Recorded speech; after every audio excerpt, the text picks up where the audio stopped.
How's it going, Scrub Gamers? Welcome back to another video here at Scrub Games, and today we've got another episode of podcast, being episode 2, and this one's going over the next topic in our, as we keep going through, each of the games to go through being Masters, Fusion World, and Star Wars, and this week's is Fusion World, and today I'm joined by two lovely Northerners here. We've got the first one being James, I think the captain, or at least the resident mill from the Northeast Kaias. Do you want to say hi, James? Aye. There we go. And then we've got, as well joining us, also from North, a little bit higher than that, but we've got, from RahlTCG, we've got Blair. Say hello, Blair. Hello, I'm from the true North. The true North. Remember that. Fighting for his independence. Fighting for that independence and everything. Yeah, oh yeah. Right, so today's topic is Fusion World. So let's just discuss and just go over it. I think what should we go for first? Like go over to the actual game itself or the client? We could go over the physical first. I think the physical first would be the better choice. Yeah. So we know with like Fusion World, it's essentially, well, for anybody who's played it is a Dragon Ball Super card game. So it's going to be it's almost identical to Masters, with a slight few changes. It's more simplistic. It's like how when the game first started for Masters, it's like that. It's quite a simple game, quite new, but they've removed a few things. There are a lot of things in Masters that are quite complicated, like that throw off new players. Like for one being counters, remove that, taken out of counters, so there's no like negates, there's no counter plays, because a lot of the queries from Masters is like, when I can use counters, because it's 2 counterplay windows, it's 1 and 2. And that confuses people, a lot of like new players. So remove that. You also get an energy marker. That's not really a difference now that Masters has got it.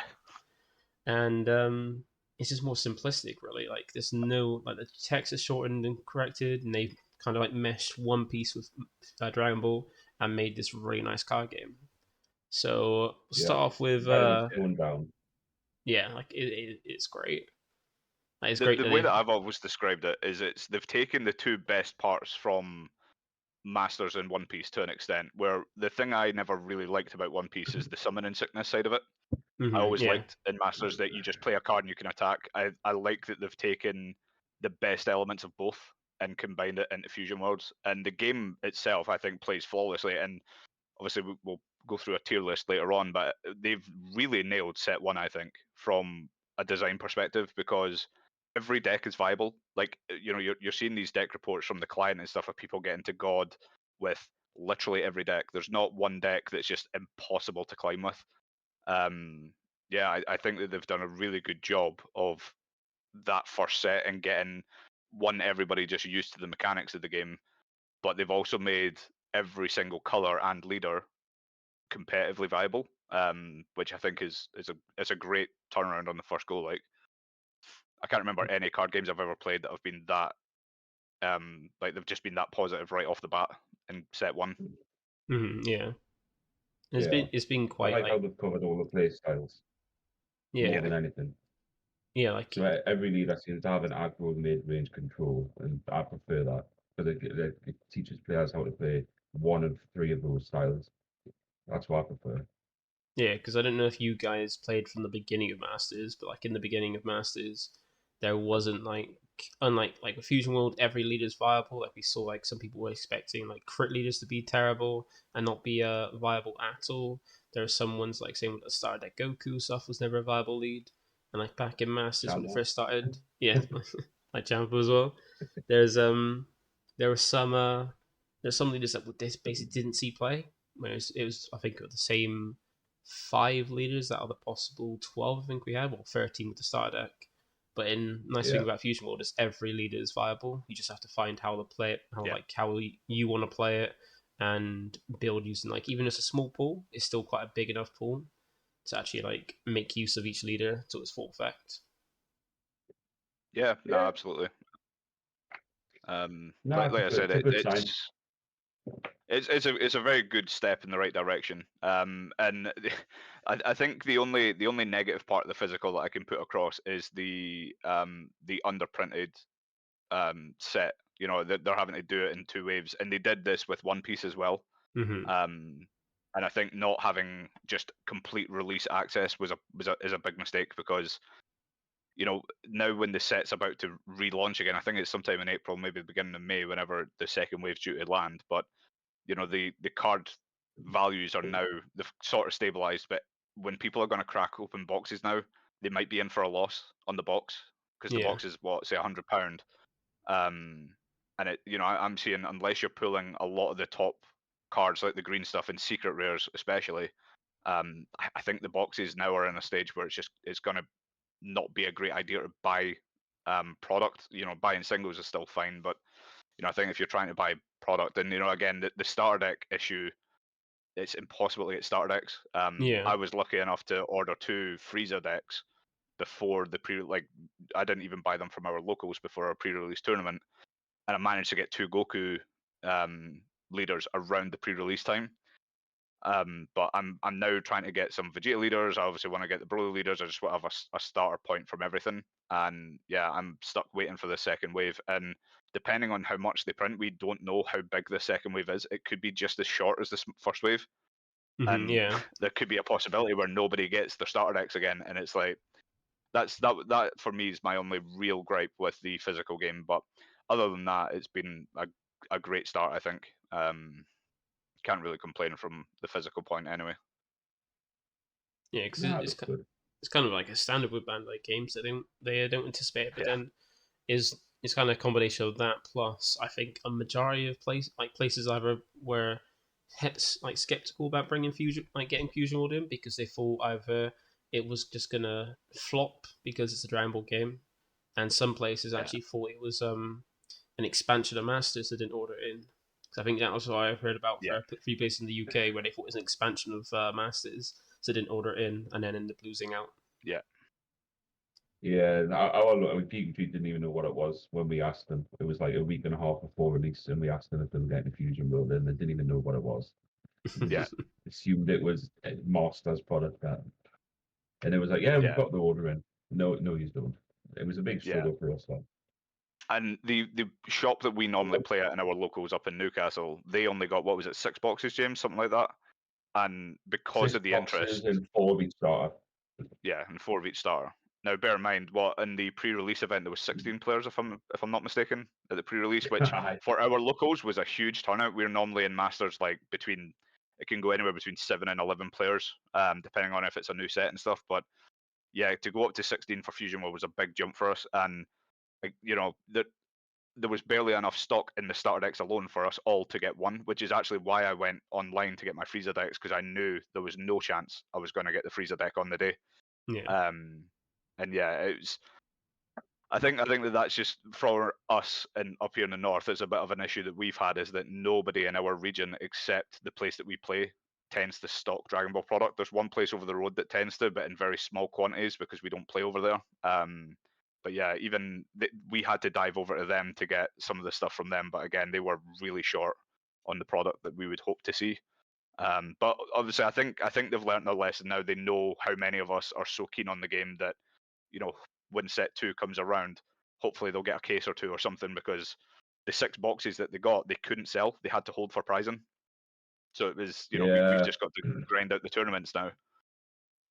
It's very right with them already, Yes, I remember when I heard. I remember when I heard about that when I was chatting to Nick. I was just like, that just sounds mad, because we were quite lucky with our locals. They're quite on it when it comes to ordering stuff. Like when it came to Fusion World, they make sure with any game to put the order in, get it all done, because they know there's people going to be wanting to play it. But for Fusion World, they were kind of skeptic, so they kind of put in for the Fusion World stock and the starters, because they knew that they thought the One Piece players seemed interested in it. There was some of us Masters players into it, but then because they kept hearing quite bad feedback about the game from both One Piece players, not really knowing what it is, but wanted to try it, and then Masters basically most of the Masters players hating it. They put in for the stock and the locals, but they didn't put in for the celebration. So we managed to get a load of stock. They had, I think, two displays of each starter. We had, I think, 3 cases, but then we never got the celebration stuff because they never put in for it. So we had to wait until locals started. Still didn't have ours either. Yeah. Because we had to wait until we had when we actually got in the locals kits just to get some energy markers to try and have a chance to get the golden ones that we wanted, and normal, just like basic normal energy markers that went from the starter deck. Yeah, I mean, we had our celebrations and our pre-release, and then it was still like a full week had gone by after that, and they still didn't have the pricing. And then there was a fault that happened in the store, and unfortunately they've been closed for the past 3 weeks now, and I don't think they're opening again until like the 11th of April. So by the time that rolls around, hopefully they'll have the pricing. But I wouldn't be surprised if they said, "Well, we've been closed, so no, we don't have it." That's something better. I hope so. Yeah. But I mean, that stuff there has no fault on the game itself. Like that I can't even.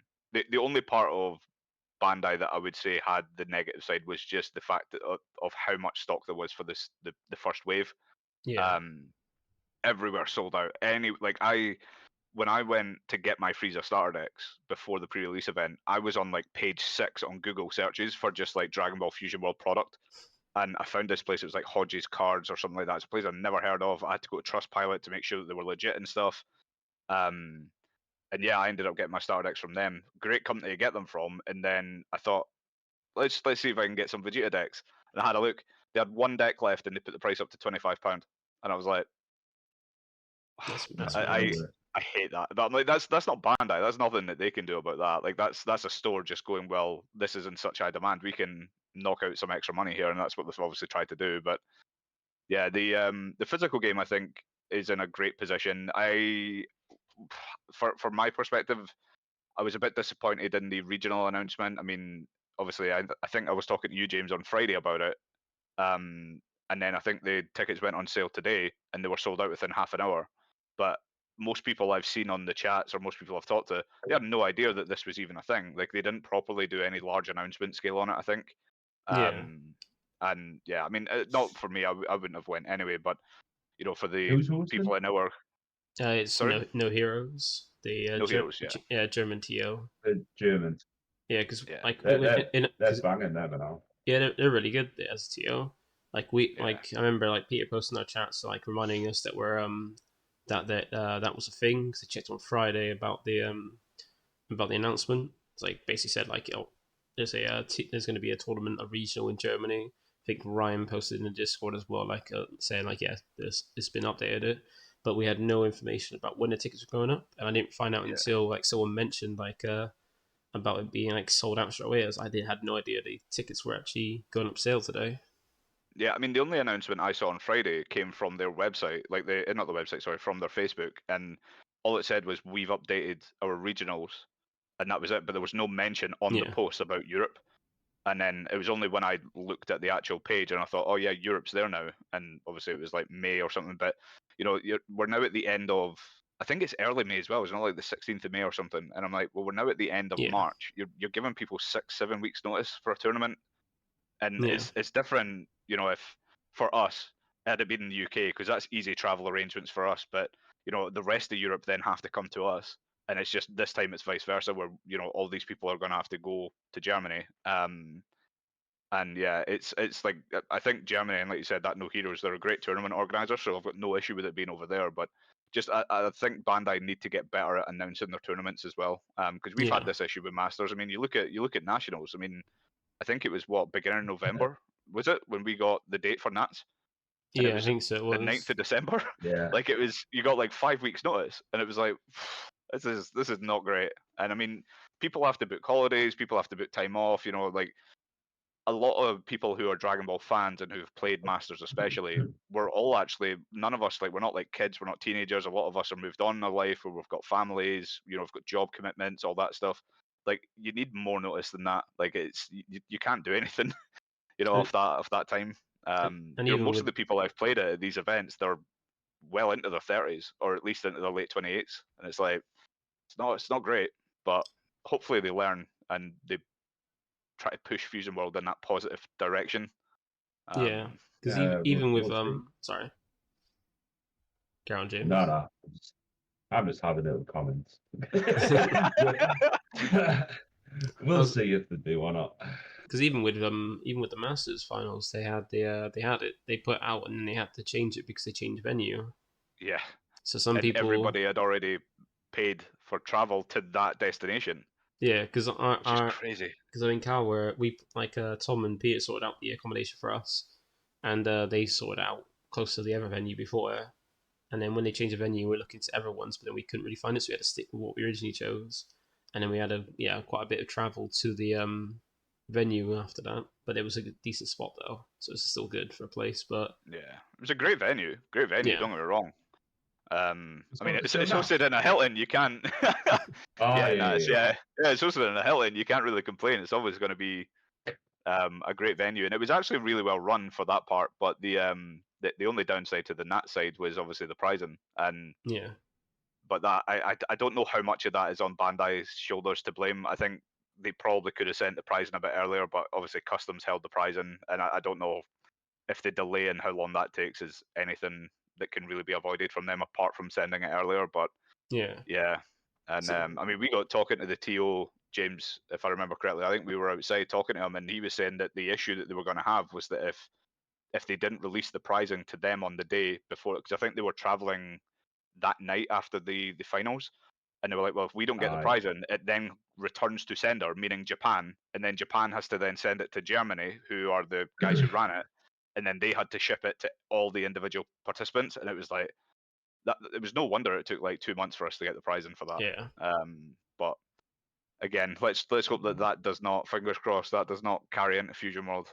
Well, the one thing I want to know with Fusion World is if we actually get more than one UK event. Because I know with Masters, we had like last year, we had one UK event. It was a really good one, but it was just one. And like, I would like to see more. Is that just permanent? Yeah, it's just UKG. Like, Expo. Yeah, because I imagine like again this year, there's going to be one at least, but then like, it's going to have both Masters and Fusion Worlds, which is going to be. I think in the UK, Expo will always be like, I think there will always be a tournament at Expo, more or less. I mean, the last sort of 2 or 3 years, there's always been one, right? Yeah, we've had we've had one for I think a fair few years for Masters, so I imagine it's going to be the same for Fusion World. We're going to have it's going to be held there because you hope so. Because one of the main TOs being like OPE, they were the ones that ran the Masters ones there, so I imagine it'd be the same thing for a Fusion World. And did they not do the same for One Piece at Expo this year? Yeah. Was it not at Expo as well? It might have even been the year before, but so I would imagine that we'll at least get that, but you would hope to get a few more. Like I'm really hoping for them to start really just throwing out regionals left and right, or even if they're not regionals, like just large scale tournaments that are, have meaningful prizing that make it worth the effort to travel. Even if it's not classed as regional or whatever, like, a while ago they did like the Zenkai tournaments and stuff. I think they were classed as regionals, but I wouldn't even be opposed to them. Oh, were they not? They're not regionals. I think they're regional level size, but they weren't like as great as regionals. So I'd like to see a lot more, just like, even if you would call them mini tournaments, I don't know, but I think having one tournament in the UK is not great, and then obviously we're having to travel to Spain and Barcelona for Nats. Then you'd be talking Germany, sometimes France, Italy, all these places, and Netherlands as well. Like, don't get me wrong, I'd love to go visit all these places, but there's only so much time and money I've got in my life that I can't do it all. So the UK is obviously the much preferred option for us, but I think at least we'll get Expo. I would hope that will be confirmed. But I mean, you're still talking what Expo's normally July, is it? Is it July, June, something like that? Yeah, I think it's meant to be. Yeah, it's meant to be normally like in the summer, around about that time. But sometimes it's been a bit later, like around about August. Sometimes. Yeah. But hopefully there'll be something soon. Yeah, I know that there should definitely be one there, because that's where like OP's like held events there for every year, like for One Piece and Masters and stuff. So hopefully this year we'll have it, but we'll have it like with One Piece, Fusion World, Masters, and even in the Star Wars game there as well. Yeah, I mean, the more card games, like, I'm happy about it. The only issue that I remember when we went to London, a year past October, I think it was, when we went to London, back when it was at the height of the SS4 and the Sin meta and all that. They had Digimon on the same day. Yeah, they had Digimon on the same day, and they had this huge Warhammer 40k event. It was that was wild. I mean, we were obviously in like the outskirts on the top, and they had the main arena in the middle. Oh my god, like that was. We had like 4 tables, and Digimon took up like I say 4 tables, like 4 or 5 rows worth of tables, and I think Digimon took up like 12 or 13. And it was like, it's just not enough space. So you hope that if they do, I mean, I've never been to an expo, so I don't know how big that the arena is or wherever it is that they do it. But if they are going to bring in other games like Fusion Worlds, One Piece, Dragon Ball Masters, Star Wars, all this stuff, they're going to have to find an event that is massive in capacity, or they're just going to have to run it over multiple venues to try and fit the capacity, I think. But yeah, I'm looking forward to that one for sure. That's the only one in my mind. Yeah, the expo has, like, where we normally have the Kai games, they've got a load of tables, so they should be able to fit like all the games in, because with how like big One Piece has gotten, and how like big Fusion Worlds, like if already the first tournament for Fusion World in Germany sold out within 30 minutes, then there's going to be hyped up play in the UK as well, so that's going to set up quite quickly and need a lot of players. So hopefully have a big enough space, and hopefully they can fit everybody in. That's going to be just the hopes. It's just, but that's down on the TO to make sure they get it sorted. But OP's all right. Yeah, I've only been to don't two. Mind them, mate. I like OPA. They're a good bunch of lads. Yeah, I think they're quite smooth, and I can only really go off like the majority of the One Piece events I've went for them, and like they're always fucking nice and smooth. Literally the entire day is done within the time frame that was set. I've had the opposite with any Masters events I've had for them. It's always been a fuck up in some way.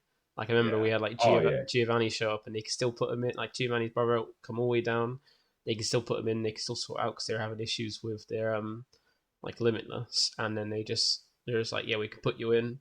50 minutes later, yeah, we can't put you in. So it made them wait there 50 minutes just to like not be able to come all the way down, pay like petrol, parking and stuff, and just say, yeah, now we can't.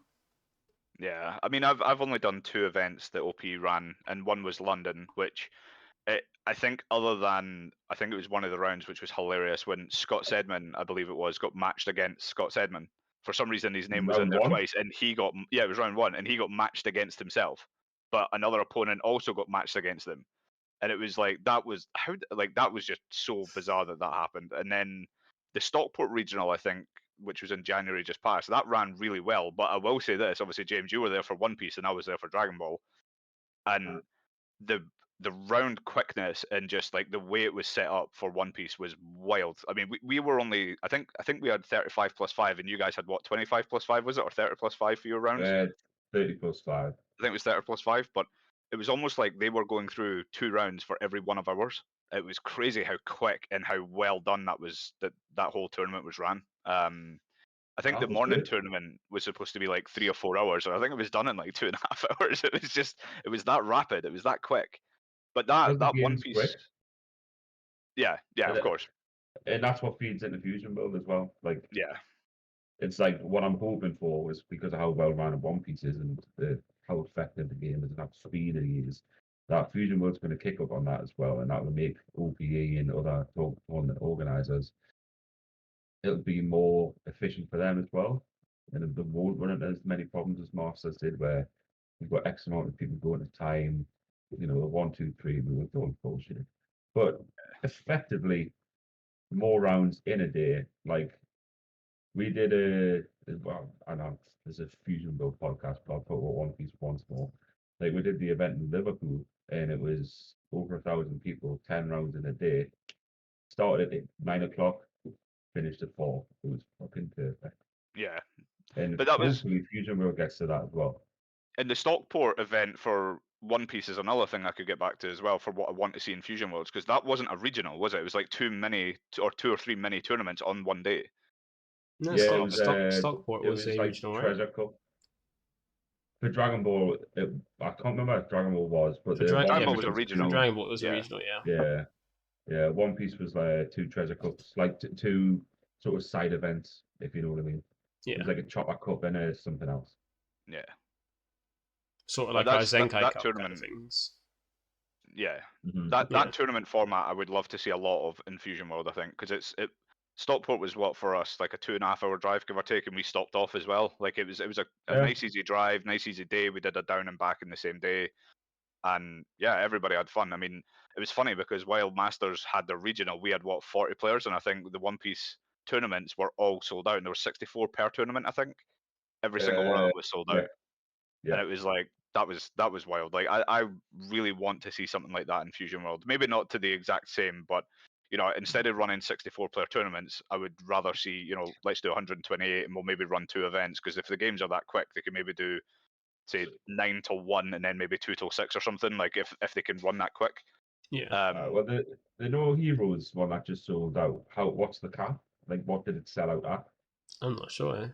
I think it was. Not sure. I think it was like 100 and something. So, yeah, maybe 128. That's still some shit, really, doesn't it? Yeah. See, I'm wondering. I'm wondering if they're just dipping their toe in the water to begin with these regionals, and they're just trying to size out and just see one, community feedback because of people complaining about not being able to get spaces. If there's enough of it, that there was a really high demand, because 1 in 30 or 40 people who try to get a space and don't will be the ones that complain about it. So it's like, for every one person that complains, there'll be 40 people in the wings who didn't get a spot, who they're just going to sit quiet on it. But yeah, if there's enough, I think if there's enough like noise made around it, 100%, it'll hopefully get somebody's attention. And yeah, 128, like, you look at like you were saying, the One Piece tournaments, 1,000 players for a Liverpool tournament, and it's like, you'd love to see at least a cap of 500 plus for Fusion World, at least in the first big tournament, and let's see how quickly that sells out. Yeah, hopefully. It'd be awesome if it did. It'd be great. Like, because in memory, the first, I don't know, Jamie, if you were there, but the first snap that we had in Coventry. Yeah, I was there. Remember that? Masters, yeah. And we had like, I think it was like near enough 400 people, 390, 360, something along there. Yeah, it's quite. And that was awesome, seeing how many people there were. Yeah, and that was a great day. Game. Yeah. Yeah, I think Fusion will do pretty nice. Like, probably not as good as One Piece, because you've got like, it's a lot simpler of a game, and I think it's IP related as well. Yeah, because like One Piece at least still has the anime going for it, so like, it's still got that hype of people still watching it and like invest in it. Whereas Dragon Ball, it comes and goes with a film, with like a new series. The new series is this like chibi art. I can't see that getting any real serious. Yeah, I can't see that getting any proper love. Like Super was a great take. Like, I really wish that they just brought Super 2.0 basically and just continued on the story. That's what Daima is. It's like Super is GT. Oh God! Don't. I can't. This is horrible. Yeah. I can't. No. But isn't Daima just meant to be like a little 8 to 10 episode thing though? It's not meant to be. It's a complete new series, is it? No, it's the GT of Super. It's it's one of those things where it's like, you surely learned from GT. Like, come on, like I love it. I will say I like GT. Like, my favorite villains come from GT. Like, I love Baby and I love Sin. Like, they're my 2 favorite villains. And Super Saiyan 4 is one of my favorite transformations as well. But I can't deny that the filler episodes were garbage. They were so bad. What you mean, the first 34? I mean, like, of like, I can't even think. I mean, there's 100+ episodes or whatever of GT out there, but there's only like, or is it 64? Is it? I thought it was hundreds. I think it's in the 80s. I think. Oh, it's in the 80s. But it was like, there's like 20 important episodes, and the rest of it is just like them traveling through space and meeting new civilization. And I'm like, there's only one part of GT where I'm so gutted didn't actually get a leader in Masters, and it was, I'm probably going to butcher this name, but like, the Boompara brothers or whatever. The Para brothers. Yeah. That's the best bit. That's the best bit of GT. Yeah, and I was so gutted they didn't get a leader. I don't care what color that was in. I would 100% be on that leader. Like, a lot of people have the same thing with Ginyu. They're like, oh, it's a Ginyu Force leader. It's just, they're on it. For me, it would be the Para brothers, like 100%. Like, give me that leader.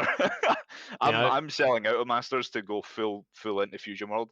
If they bring a Para brothers leader, I'm probably back in, and that's I'm not looking forward to that. But I've been waiting for like a Para brothers archetype or even a leader or something in Masters. We haven't got it, so if we get that in Fusion World, it's going to be more inclined to just move over to that.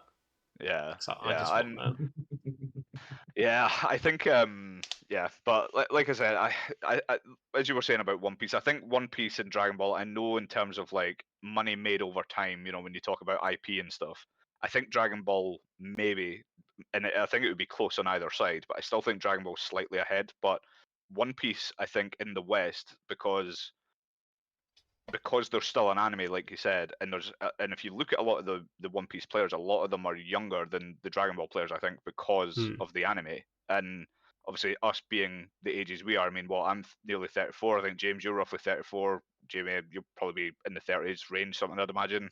We're at that age because we were 90s kids, and I think the 2000s, 2010s, like, they are the One Piece kids, and I think it's just IP now is such a big thing that One Piece is just. I don't think Fusion Worlds will ever get the player base of that One Piece will ever have, but I still think that it's a large enough IP that it will get a really big following. And the people who at first were, I mean, and I'll be the first, when the announcement came that they were scrapping or not scrapping, but like the digital client was essentially being scrapped for Masters, and here's this new game called Fusion World.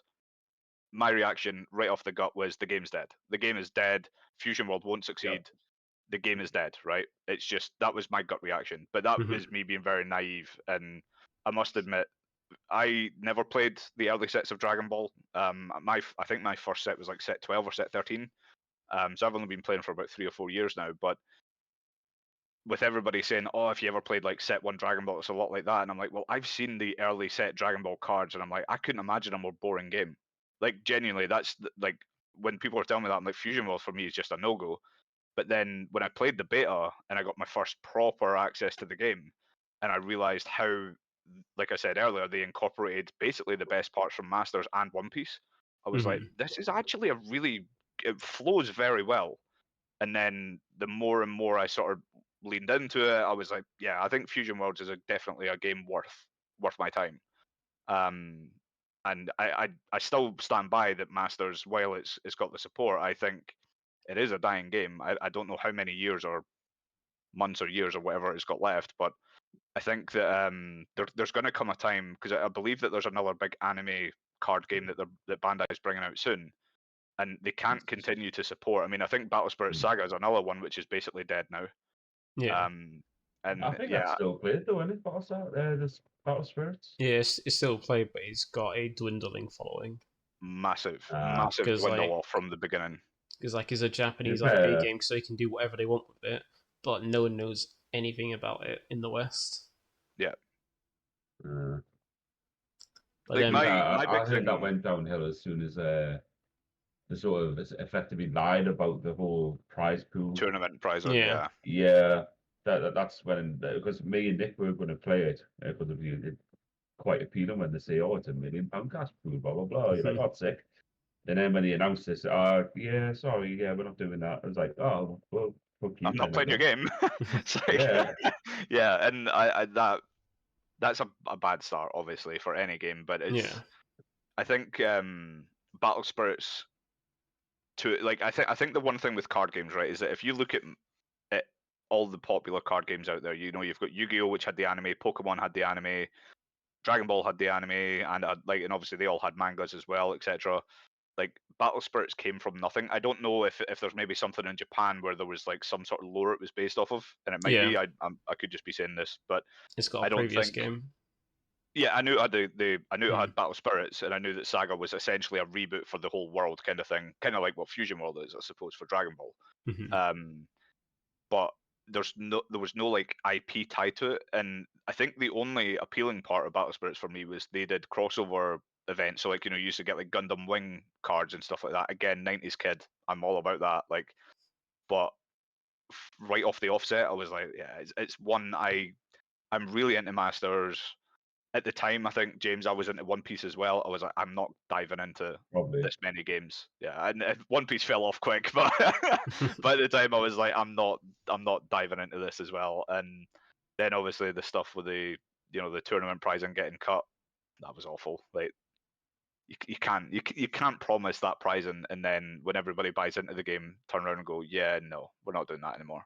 And that was such a horrible decision, and unfortunately, Bandai are at fault for that because it's their game. Yeah, but bringing it back to Fusion World. Yes, of course. Like, it is like it is it is going to be a strong game because luckily it's got an easy way to get into because it's quite simplistic. It's it still has the good parts of Masters, but it keeps it quite simplistic. Like One Piece, it takes some good bits like from like the boxes distribution thing from One Piece. It keeps that, so it basically boxes feel worthwhile rather than Masters. Yes. And then when it comes to like playing the game, it's like the different colors are quite nice because they've all got the different identities. And then you've got like the most popular people like are hyped, were like really hyped for it being green. Is like the most beginner friendly one where it's like quite simplistic. Like you've got different levels in the colors, which is nice. You got like green as being like a really simplistic beginner friendly one, which is just ramp, play big things. Don't need to think too much about that. Just ramp, play big things, job's done. And then you got the more like next like simplistic one probably being red, I would say. Whereas it's you just like just basically just basically turn things sideways, be aggressive, just like be aggressive as aggressive as possible, just trying to win. Then you got yellow being more complicated with like different kind of combos, kind of things like sequencing and stuff like that. And then you got blue just being a dumpster fire outside blue, of like Goku. We're with Kashi, and obviously Kashi's an NEK guy as well, but Kashi on blue is the most I've played against green, I've played against yellow, I've played against everything. Nothing terrifies me more than that man on Vegeta. It's absolutely soul wrenching to watch him on that deck. And if like Kashi can be very forthright in his opinions to the point where it almost comes across as like arrogance. Let's call it what it is, right? But he is right. This is the problem. So he has every right to put things across like that. And there are times where like in that community post that you saw, everybody was like, "Oh, well, it's not tier 1 because it's a difficult deck to pilot." And I'm sitting like, what? If a deck is busted or not busted, but if a deck is highly competitive and it can play into everything, but you just need to be a good pilot, the deck is still tier 1. Like, you need to understand that. It's just you're not gonna play the deck at tier 1. Like, that's just if you're not that good.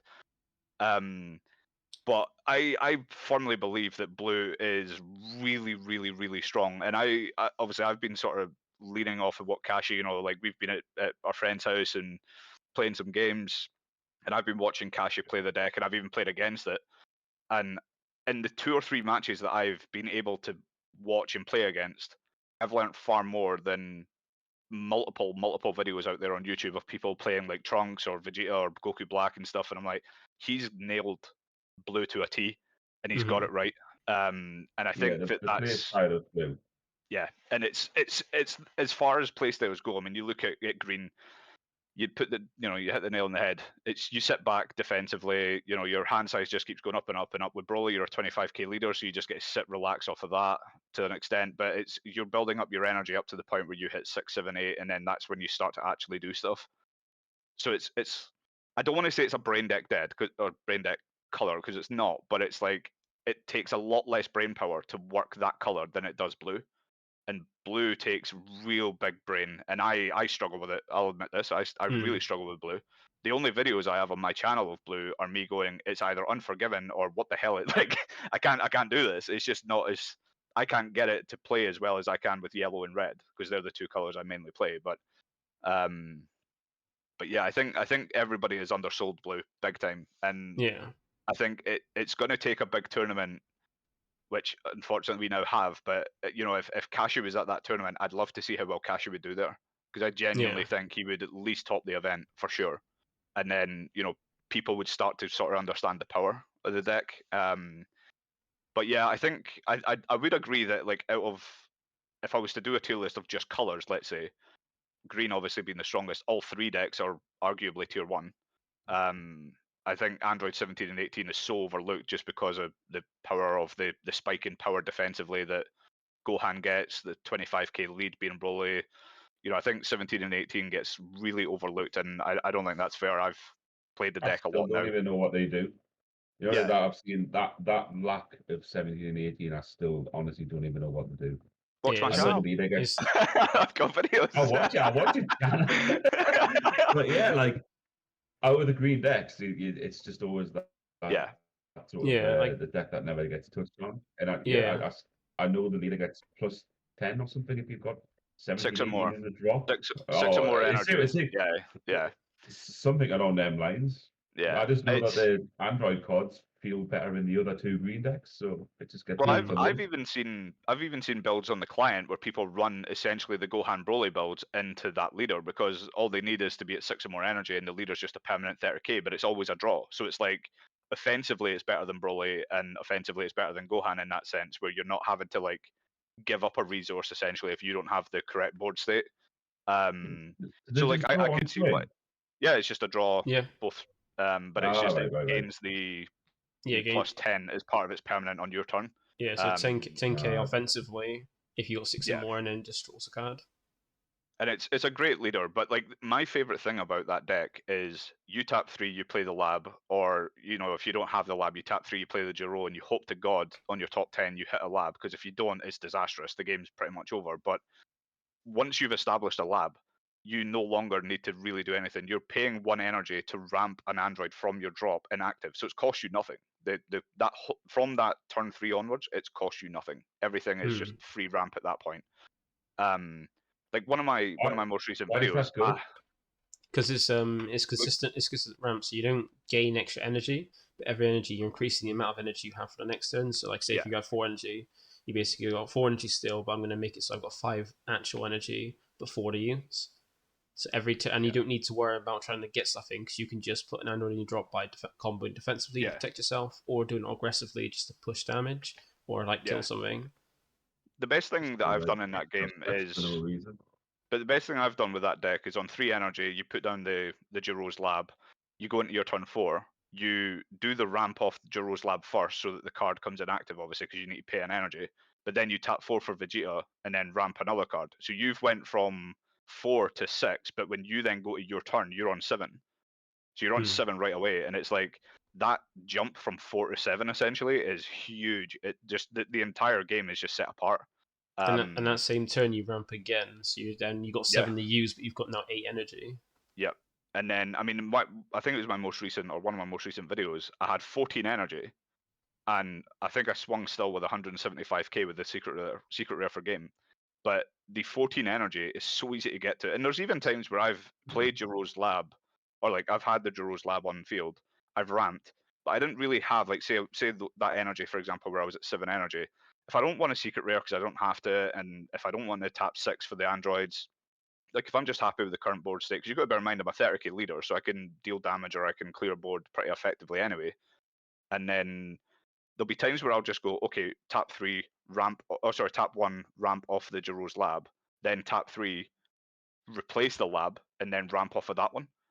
So there's there's times where you can do multiple ramps just off of that, and it just means that the card's not constantly a dead card. Like you'll see a lot of green players when they've used destructive strength, every time they draw another one, it's just a charge target because they're never likely going to use it again. But it's one of the reasons why I like 17 and 18 over the other 2 green leaders, because there's a lot of cards and a lot of interactions you can use between that 3 energy mark and 8 energy mark, so to speak.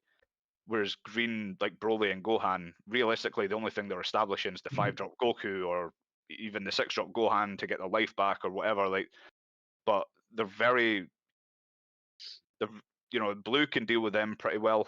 Red can neg it to death. Yellow can rest it and then just either keep it locked or kill it, just depending on how they're doing it. But it's not a safe play. It's I would argue that it's the safest into green until your opponent hits that 8 energy, and then of course it's a struggle. But I just think that 17 and 18 is very, very underrated. And it's I would stand by that based on me playing. I've played Gohan, I've played Broly, and I've played 17, 18. It could just be that I'm personally just better with 17, 18 because it is, like you said, James, it's a different playstyle. You've got your control, your aggro, and your mid range for most colors. It might just be my playstyle for green, but I think that it's another leader that's just been seriously overlooked. And I think it's probably not being overlooked; it's been overshadowed. Yes, by Broly and Gohan. Because if you look at the 3 leaders, you've got 2 different kinds of ramp. You've got the Android ramp, or you've got the Saiyan ramp. And the Saiyan ramp is used by 2 of the leads, being the starter deck Broly and the Gohan. And it's like they're all one-time use ramps, apart from Cell when it comes Cell Goku when it comes down. But they're one-time use, they're easy to find, use them, and they give you the energy instantly. Whereas the Android ramp is more high risk, high reward. So it's high risk trying to get it down. If you don't see the field or you don't see it off the Android 20, then you're in for a bad time. But if you do see it, you're highly rewarded because they can't stop your ramp now. You've basically got this consistent ramp. There's no interaction with the field. So, yeah. They can't touch it. So you've got every turn, you've got a consistent ramp going up. You don't have to really do anything. You just have to defend yourself or like play things out. Then when you get removed, they then go into energy. And then you just consistently get into that point, and then you just steamroll if you hit it. Yeah, and the thing is that I love as well, like on the turn where I would essentially double ramp off of the lab, the field itself is an Android. So when you replace the field and that one goes to drop, you just ramp that field because it's an Android, and that's the only condition. And that's pretty cool. Yeah, it's so if you only have one Android in drop, and then you tap one, put the Android in, and again it comes inactive, so you've lost no energy. But then if I'm like, right, I have no more Androids, or if I don't have a 3 or higher for the Vegeta play, I'll just tap 3 for another lab, put that lab in the drop, and then I'll just tap 1 and then ramp that one. And again, I think it's just understanding the capability of the deck. I think that's ultimately what it comes down to. And I think a lot of people are they're, I don't want to say like influenced, but everybody's talking about Broly and everybody's talking about Gohan. So everybody naturally, especially maybe not newer players, but people who just don't experiment a lot, they're just diving straight into what people are telling them are the meta decks. Yeah. And I think that might be another reason as well why it's been overshadowed. But yeah, I do think that that's a great deck. And then, even if we jump over to yellow, for example, like I still think Frieza out of all the decks is arguably the best. That's my opinion. I think it's so versatile. Everything it can do is just crazy good. Best deck in the format. Well, I think it is. We'll see about how we feel about that when we get in a little bit later. Yeah, but I genuinely think it is. And then, Ginyu is just aggressive as hell. Like, Ginyu into ramp decks is terrifying because it's, apart from Broly being a 25k is the big issue. But, oh my god, like, just into Gohan and into Android 20, it just on repeat, and then you can spend a turn clearing their board, and guess what? It's built back up within the same turn. It's the exact same number of battle cards, and they're swinging all 20s at you again. And it's terrifying how good it is. Broly being the exception with it being a 25k, but and then Cooler as well. I think Cooler's really awkward for me. I've put a couple of videos on the channel about it. It's another one of those decks that I probably just don't understand that well. My hand size is always too small, and I just end up losing on tempo. Cooler is a weird one because you don't draw that much. You have to see your sort of mid to late game boys quite early. Yeah. Otherwise, you're not in the game. Like, yes, you've got your crit, yes, you've got your bits and pieces, but unless you say like the big 40k, like you can swing 3 times or whatever, however your build is, you're not closing the game out, and that's what's annoying about Cooler. That you have to do some pieces. Yeah, I would agree with that. And obviously, with it being a crit leader on the front side, you're not drawing a lot. Like, because you inherently run the Ginyu package, I've actually put the Ginyu draw card in there just to keep my hand size up. The one that's like, if you've got 2 Ginyu force on board, you draw 2. Like, there'll be times where I'll Recoupment again you untap the 2 energy, and then I'll just tap 1 for the extra and draw 2 cards, just because I need to keep that hand up. You don't even stop there; just play 2 of them, draw 4. Yeah, well, yeah. It's like you just keep putting it down, and it's like it's the only way that I've been able to actually play the deck successfully. Like both games that I think I've put up on the channel, at the end of the game, I'm like, I don't know how I won that. Like, I can't even tell you. Like, if I play Frieza or if I play any other deck I'm comfortable on, I'll tell you the exact point where the game changed in my favor or where it was always in my favor. There'll be games I'll win with Cooler, and I'm like, how the hell did I win this? Like, and it's I just don't understand it, and that's just me not being great with the deck. I think inherently with crit leaders right now, I'm just not good with them. I've come from Masters where hand size is always a thing. So playing a crit leader where your hand is lower is like I can't deal with that well. I mean, James, you know this as well as I do. I'm the red player in our group. When I play Beerus, I'm terrible at it. I'm really bad with Beerus because it's a great control deck, but I will lose on attrition because I just don't have the hand, and I end up losing. That's how I like playing Beerus. I like playing Beerus as the control. Yeah, it's good. It's definitely good. Yeah. But then, where would we rank the colors in terms of like beginner friendly? Like, as I said, I would probably rank it as like green is like the more beginner friendly, Then above that, red, then yellow, and then blue. Just being because of how the format is and how the cards are, blue's a little bit harder to find. What do you reckon in regards to like playability, like beginner friendliness in terms of the colors? Beginner friendly, I would honestly go with red and blue. I think they're quite on par. Like the intricacies of how the colors are played, so so like keeping blue to the 7 or less cards in hand, all that type of stuff. That comes at a later stage, but for the beginner friendly, the way they did the demo decks, like that was perfect for me. And how they introduced someone at the game of like, you play cards, you swing, you can combo, you defensively combo, blah blah blah. I think they're great because I think green, yes, it is just ramp, play big boy, ramp, play big boy, like etc. What you want to do. There is still sort of some element of skill to that, and then again, yellow even more. So I think red and blue for me would be the more beginner friendly ones, where you could play red against blue and still just have like a quite even, really fun game of this is how you play Fusion World. I think without getting tilted by green going, I want to end you now, I'm playing a dual attack 45k, fuck you. Draw a card. I mean? let me replace that card as well. Like yeah. I think in beginner friendly, I would be with James, although I would go red and then yellow and then green and then blue. I think green. I would argue that green can be a very autopilot deck to an extent where your turns are almost predetermined, where on 3 you're going to ramp with Destructive Strength, then on 4 you're going to ramp with Vegeta, then on 5 you're probably going to try and play a Gohan or the Goku. Sorry, like your turns are quite predetermined, and I don't think matchups really change that all that much. Instead of playing the 5-drop Goku, you might play the 5-drop Gohan to kill a 4 less. That's realistically the only difference. But I think red. I think red is beginner friendly just in the sense that it's. I don't really know how to word it. I would just say that a lot of the cards are just very. I don't want to say generic. Like they all have obviously their own thing, but it's like. I think if you're trying to learn the game, there's no difficulty behind it. Like blue for me, the difficulty is maneuvering around that hand size, right? That's the difficulty in blue, and I think that's why I would probably say blue for me is still at the bottom in terms of beginner friendly. I think it's still a really difficult deck to pilot. But I think yellow, yes, that's the difference. If you get good at it, I think the deck's incredible or the color's incredible. But I think yellow. I think I would argue that yellow is, if you're playing Frieza, for example, I think that you can get away with misplays to an extent, not multiple. Like if you misplay one turn, yes, it might cost you the game, but that's true for every color and every deck.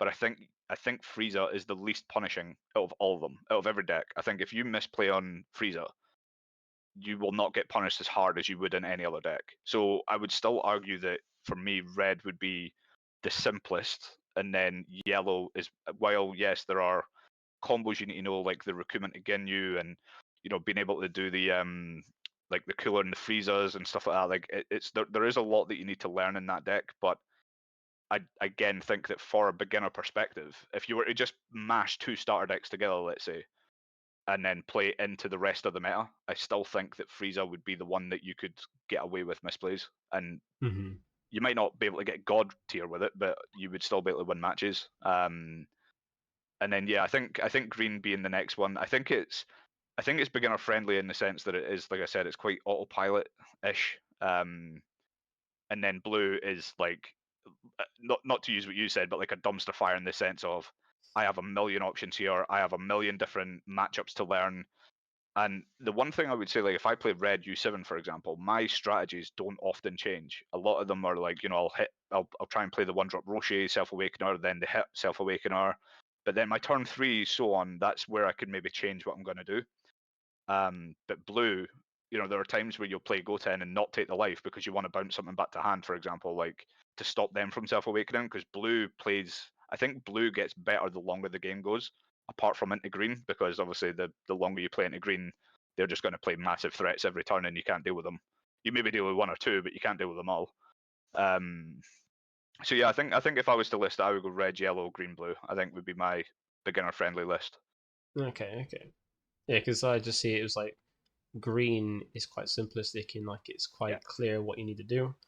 But then with blue, like I've just found with blue, like there's so many different things you can do, and it comes down to what you're playing, like what card are you playing against, what options you've got. It can fluctuate, and what's like building blue, you have to take into account with like green, you have a hard time with, and if you need to be aggressive, like if you can be aggressive and things like that. Whereas like the other two, they seem to me a bit more simplistic, but they're not as simplistic as green in terms of like what you're going to do for each turn and how you're going to build the deck. But it is nice how like each color does have different leaders based on like different kind of ways that you've got. Yeah, like with yellow, you've got aggro, you've got control, and then you've got mid range. And I think you've got two aggro. I think it's two aggro in yellow. I think Cooler and Ginyu can be classed as aggro. Well, technically, I think Ginyu's probably more mid range, but it's I think you can be like you can win games by turn 4-5 if you know, depending if you see the right pieces, as you were saying, James. Like you need to see your bits. Especially with Cooler, but like even with like just the Ginyu package itself, like any of them could be aggro as well, just because of the Ginyu package, which is quite crazy. But then like it's like you got some of these that function more like better in certain situations. Like Ginyu functions better as aggro, but they can all be aggro. Whereas Frieza functions better as control because it's got like more control aspects, like resending those two battle cards, and you got cool, that can filter mid-range, but it can be quite aggressive, or it can be like hold off to a later game, like controlling with crit and things like that. It's quite nice, and every color has got one as well, which is quite cool. Yeah, I do like. I think green is probably the only one that doesn't really fall into that. I don't think there's an aggro mid-range, and I think it's just all mid-range, because even though they're getting to 8 energy, realistically they're doing that while you're at 5 or 6 at most. So I would argue that all of green is pretty much just mid-range, and they just go high with bodies. And you know, the 8-drop Broly for me is without a doubt the most broken card in the game, because it's not only does it replace itself, it then KOs a card, and then not only is it dual attack, but it's also 45k dual attack.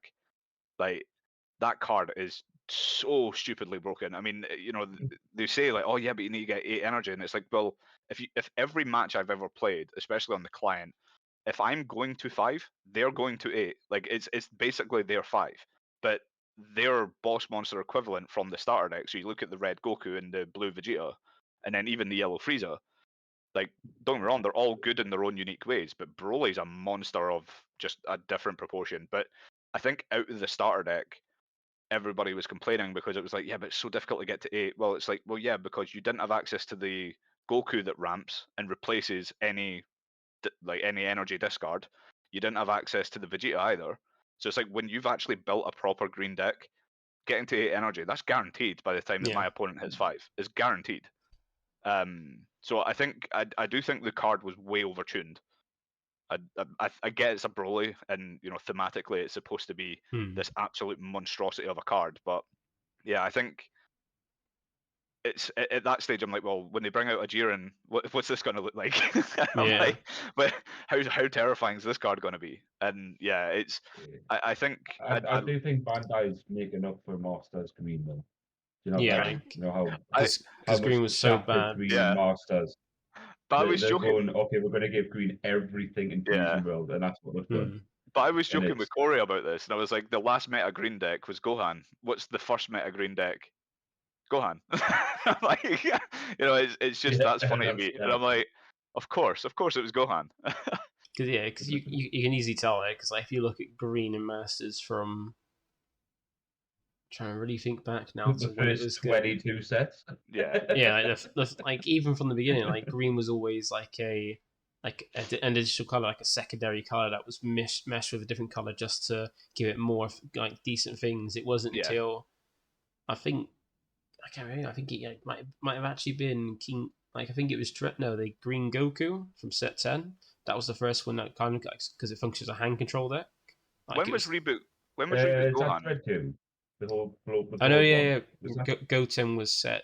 I think Goten was set 9, but I think it wasn't until I can't remember. Like reboot Gohan was set 9. So I think that might not have been the earliest one, but then that was another case in like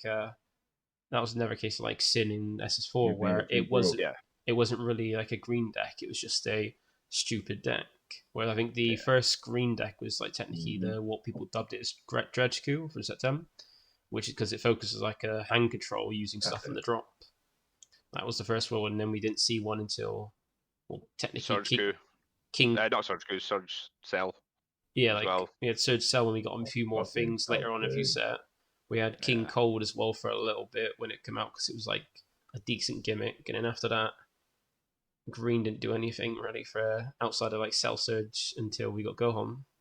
Yeah. So like Banner right, we need to fix this for the new game. We need to make it absolutely busted, and they did. Yeah. For the first. I think Green was only good when it was mixed with Blue Androids and Masters. And then but I agree though. Gamma, even Android 21, which was a blue deck. It's a blue leader, both of them. But it was like blue-green cards. But it was like, I mean, you could tell exactly why, because Android 16 was essentially the same thing for like not necessarily to the same strength of like Gamma and Android 21, but it was like you could still run all the green blue androids, but it never ever saw play. It was a green leader. It's like, well, now you know why, but yeah, for Fusion Worlds anyway, I think you could be right. Maybe they're making up for lost time on green. Even the reveals for set 2 so far for green, I think, have been ridiculous. I think some of those cards are absolutely disgusting. Yeah, Senzu. Stupid. Yeah, I'm I was happy and sad when that got fixed in Masters because I was happy because it's finally getting sorted after so long, but I was sad because I couldn't play my turn 2 kill Goku deck anymore. yeah. I love that. That's a good card. I hope there's a kind of hope in the back of my mind for the Senzu Bean card that every color gets that exact same card. That's my hope. Well, apart from the ramp, it'll probably be, something applicable to the color. Yeah. So like red might be like neg 20k or something, or for whatever. But no, not just the exact same card, because green Senzu Bean is tap 3 heal, or use it to give yourself 5k. Just every color, just have one. Well, we've seen now that like heal isn't an identity of like part of green's identity. Like it seemed like it might have been the case when the only thing we had was Gohan, but then we've got blue with Zamasu to being a healer itself. So it seems like heal isn't restricted to green, so every color could potentially get healing. Yeah, and I'm assuming with Senzu Bean it's the same as Masters, where it's 2 energy at the top left, but it's active main for 3. So I'm assuming that's tap 5 for 5 energy. So basically, you're doing it for 1 less than you would go home, but you're not getting a body, but you're doing it for 1 less energy. But Senzu Bean and Broly for me is terrifying. Like your leader's going to be 30k for the turn. Like it's not just that; it negates its take a life. The take a life on Awaken, it negates that. It just Senzu Bean get your life back. Yeah. But I mean, you have that with the 6-drop Gohan as well, theoretically, but obviously for 1 more energy. But like I think that being able to have Broly as a 30k leader, like what are you supposed to do against that? 25 is difficult enough. I think 30s. I think this could create a bit of a monstrosity. I think that's kind of my fear with it.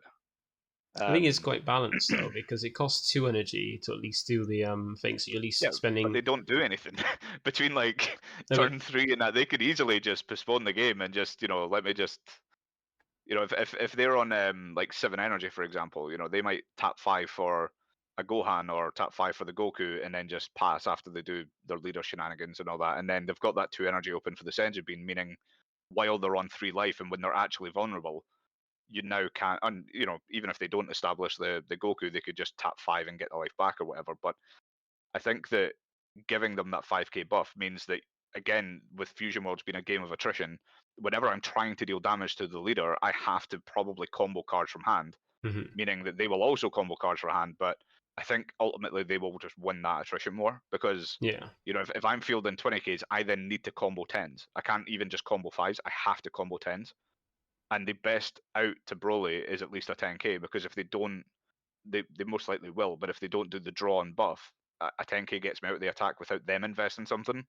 So I think I will say this, that the Senzu Bean is one that I'm definitely going to keep my eye on in set 2. I think it worries me for that leader alone. For the Gohan and the androids, I don't particularly care about it. But I do think that the Broly is going to be an issue with that card. we'll have to see when it gets to, because we still have to wait until May until we actually get set 2. Yeah. So there's a good while away, and we got to wait. Hopefully, get all the reveals before then as well. So considering we're getting one a day. Yeah, one a day is ridiculous, by the way. But then also, how do we feel about the digital client so far? Because I know there's been a lot of love, a lot of hate about it. Yeah, I'll take this one. I have obviously got a lot of time in the client with having the YouTube channel and stuff. I love the client, right? Don't get me wrong, the client runs brilliantly. There's one or two things which I'll get into in a second, but the actual overall gameplay of the client is great. It works brilliantly. The pack opening thing is I also like as well. I love that when I open 10 packs, you can get multiple SRs, you can even get SCRs and multiple SRs. Like I've had that before. Like I love the pull rates on the digital client for sure, right? I think that's a great positive. The issue I have with gameplay in particular is people leaving, for one, and you're just stuck on a 10-minute screen where you can't do anything, otherwise you forfeit the win, right? I hate that. That's, for some reason, when my opponent disconnects, it seems to stop the timer, and that shouldn't happen, right? I don't. If that's a 5-minute turn timer and somebody disconnects, and I have to sit 5 minutes, fine, right? It's 5 minutes, but there are times where it stalls, and it's like 20 minutes later, 25 minutes later, and then sometimes I'll even get fed with a defeat, and I'm like, I've been here this whole time. Why did I lose? Yeah. And it's like, that's the sort of stuff with that they really need to fix. The other one, my big issue is the free-to-play element. I know that a lot of content creators have touched on this as well, and I'm probably going to end up repeating a lot of what they say, but you can't have a digital game without free-to-play. It's not going to work. And I get that the main purpose of the client's probably not to give everybody a way to play. I think it's supposed to be a way to play by still playing the physical game and stuff like that. Like I don't think it's supposed to be like a Master Duel or even the Magic the Gathering Arena. But the two biggest things is the free to play element, and then the second part is the dusting or crafting system, whatever people call it as. Yeah, I absolutely that's atrocious. It's so bad. Like I don't even mind not being able to dust cards I don't want until I have playsets. That's another beast in itself, right? My issue is that if I have 4 SRs and I have 3 alt arts and I have 2 alt arts and then 2 alt arts, like there's that. It's ridiculous the extent of the cards that they've got in there. But because I have only a playset of the SRs, I'm not any alt arts I'm not getting progress towards the wild cards. And that is stupid. That's so stupid. It's a ridiculously terrible way to run that game. If you take the dusting element out of it, that is awful. Now the dusting or the crafting element, where I'm able to like disenchant or decraft or whatever people call it, depending on the game that they come from, but being able to just like get rid of the SRs that I don't want at like a fifth or a quarter value of what the SR is. So I think right now for every 5 SRs that you pull as a duplicate above what you have, you'll get 1 wild card. And I still think that ratio is still a bit wrong as well, but I think that being what it is, and then me not being able to, like, even if I just, like, let's say I don't play blue, if I just then disenchant the blue SRs I get, like Mai's and Trunkses and Goku Blackses, if they give me 20 towards the 100 I need, I still think that's shortchanging people, but I still think it's better than the current system. And right now, that is going to kill off the game. And I'll 100%. The only people who will play digital will be the people who are dedicated to the physical game, who are buying boxes, even cases, whatever, and then they're just uploading their codes into the game, and then they can just play from home, right? That's what's likely going to end up being, because free to play players can't survive on the gems that they currently get. Obviously they do these campaigns, and I think the first campaign was actually a couple of days ago where we got 500 gems. But you need, I think you need to at least make it so that you can get at least a 10 pack per week. You need that for sure. I think to make the free to play element of it still feasible. But I mean, I obviously, we were talking about this before we went live on the podcast, that I put money into the game and I still didn't pull everything I wanted. And even when I looked at my wild cards and everything after it, I ended up, I think I had 1 SR wild card. And I'm like, this is crazy, because I have, like, you look at all the playsets I've got like 4 hits, but then I've got 1 alt art of the SR, and then I've got one of the alt arts which is in the physical game, and it's like it just doesn't translate. You need to be able to, like, for me, I personally, I don't see them not allowing us eventually to go, well, I have alt arts here, so I want to disenchant 2 of my original arts, and now I still have my playset, but that's it. That's all I'm ever going to need. But they need to put something into the game to allow people that option, and it's worrying that on release they didn't have that. I think if you look at the success of all digital card games, it's all come from the free-to-play element. None of it has come from the people who will whale out. Now, I'm one of the whales, I'll tell you that right now. I'll happily put money into the game, because if I have a YouTube channel, I want to put out content, and I'm only going to put out content if I feel it's the very best. And yeah, it's just one of these things where it's got me really nervous about it. But I do think they want it to succeed, so I'm hoping at some point in the gems and were the right step this week, where they went, here's 500 free gems for a campaign for the release or whatever. But yeah, I think that they need to sort of change what their strategy is with digital. And I do hope that they do it maybe around even set 2. I really hope that they bring something in, but it's still early days. You've got to bear in mind the client's been out for what, just over, or in fact just less than a month. Was it the 28th or 29th of Feb it came out?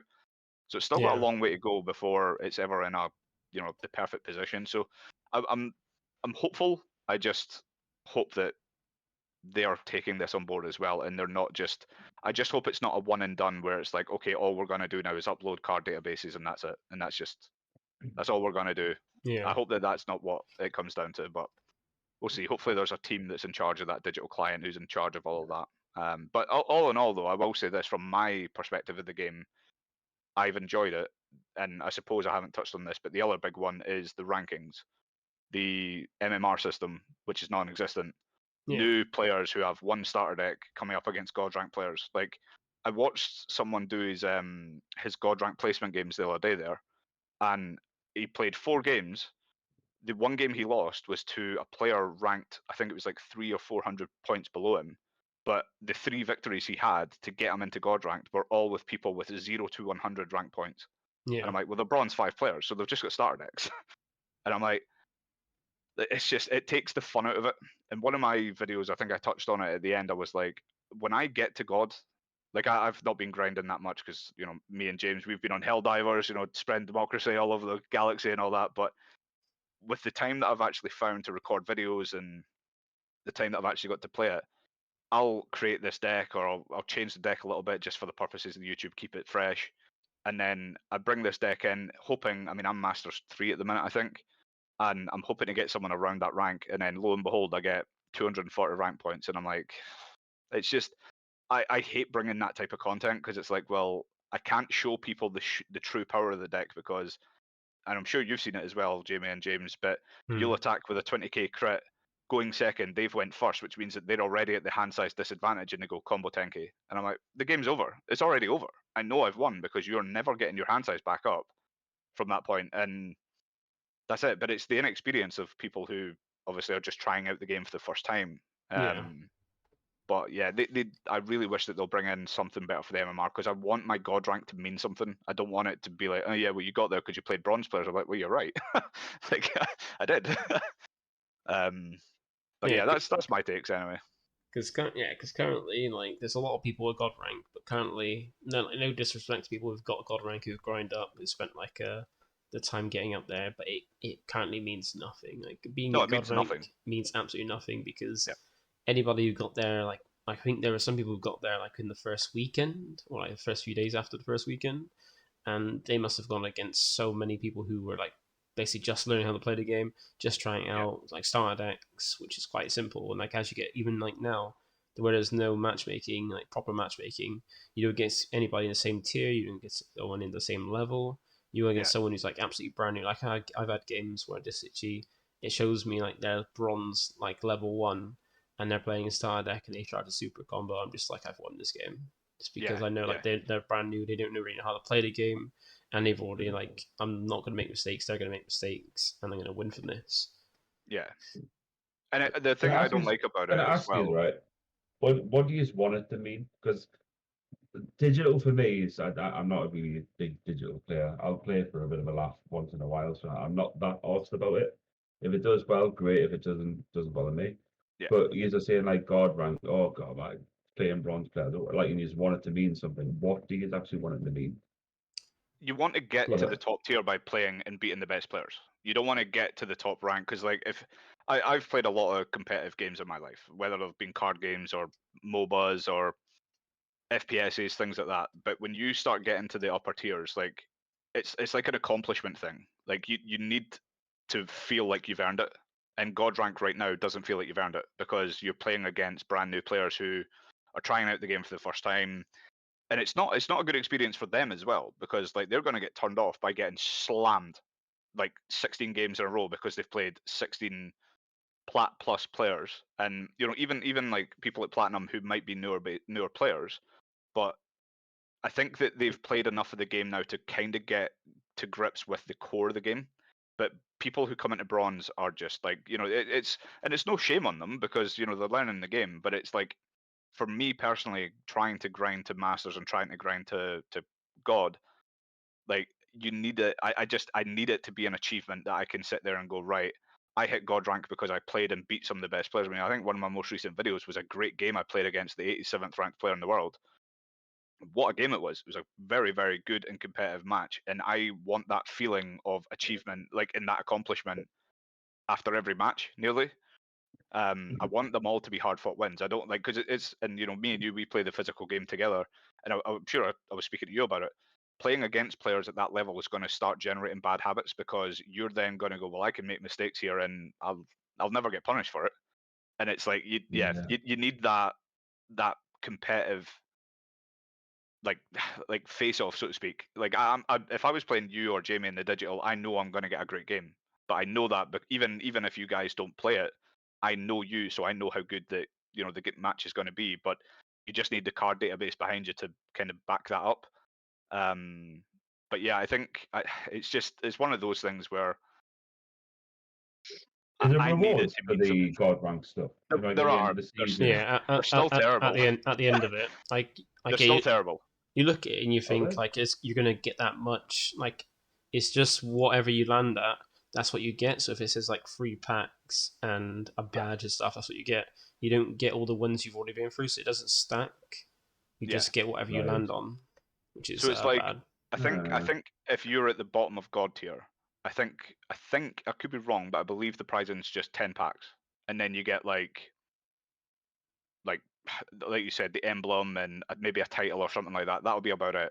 That's just in-game flair, basically, right? So you don't really need that. But 10 packs for getting to God rank, like you should be getting like a box minimum, like for hitting God rank, because that's a lot of grinding, especially in the first season. Like it depends on how their seasons are going to go, but like most games I've played, you drop down a full rank. So like if I'm God rank, I'll go to Masters 5.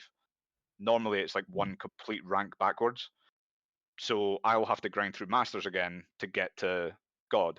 But the one thing I don't know is if you get all of the prizing. So you might get all of Bronze's prizing, all of Silver's, all of Gold's, all of Plat, all of Masters, and then God. So it might then be, yes, okay, it was worth it because it's a lot of gems. Yeah. But again, we won't know that until the first season's over, I think, unless someone can tell us. But it's...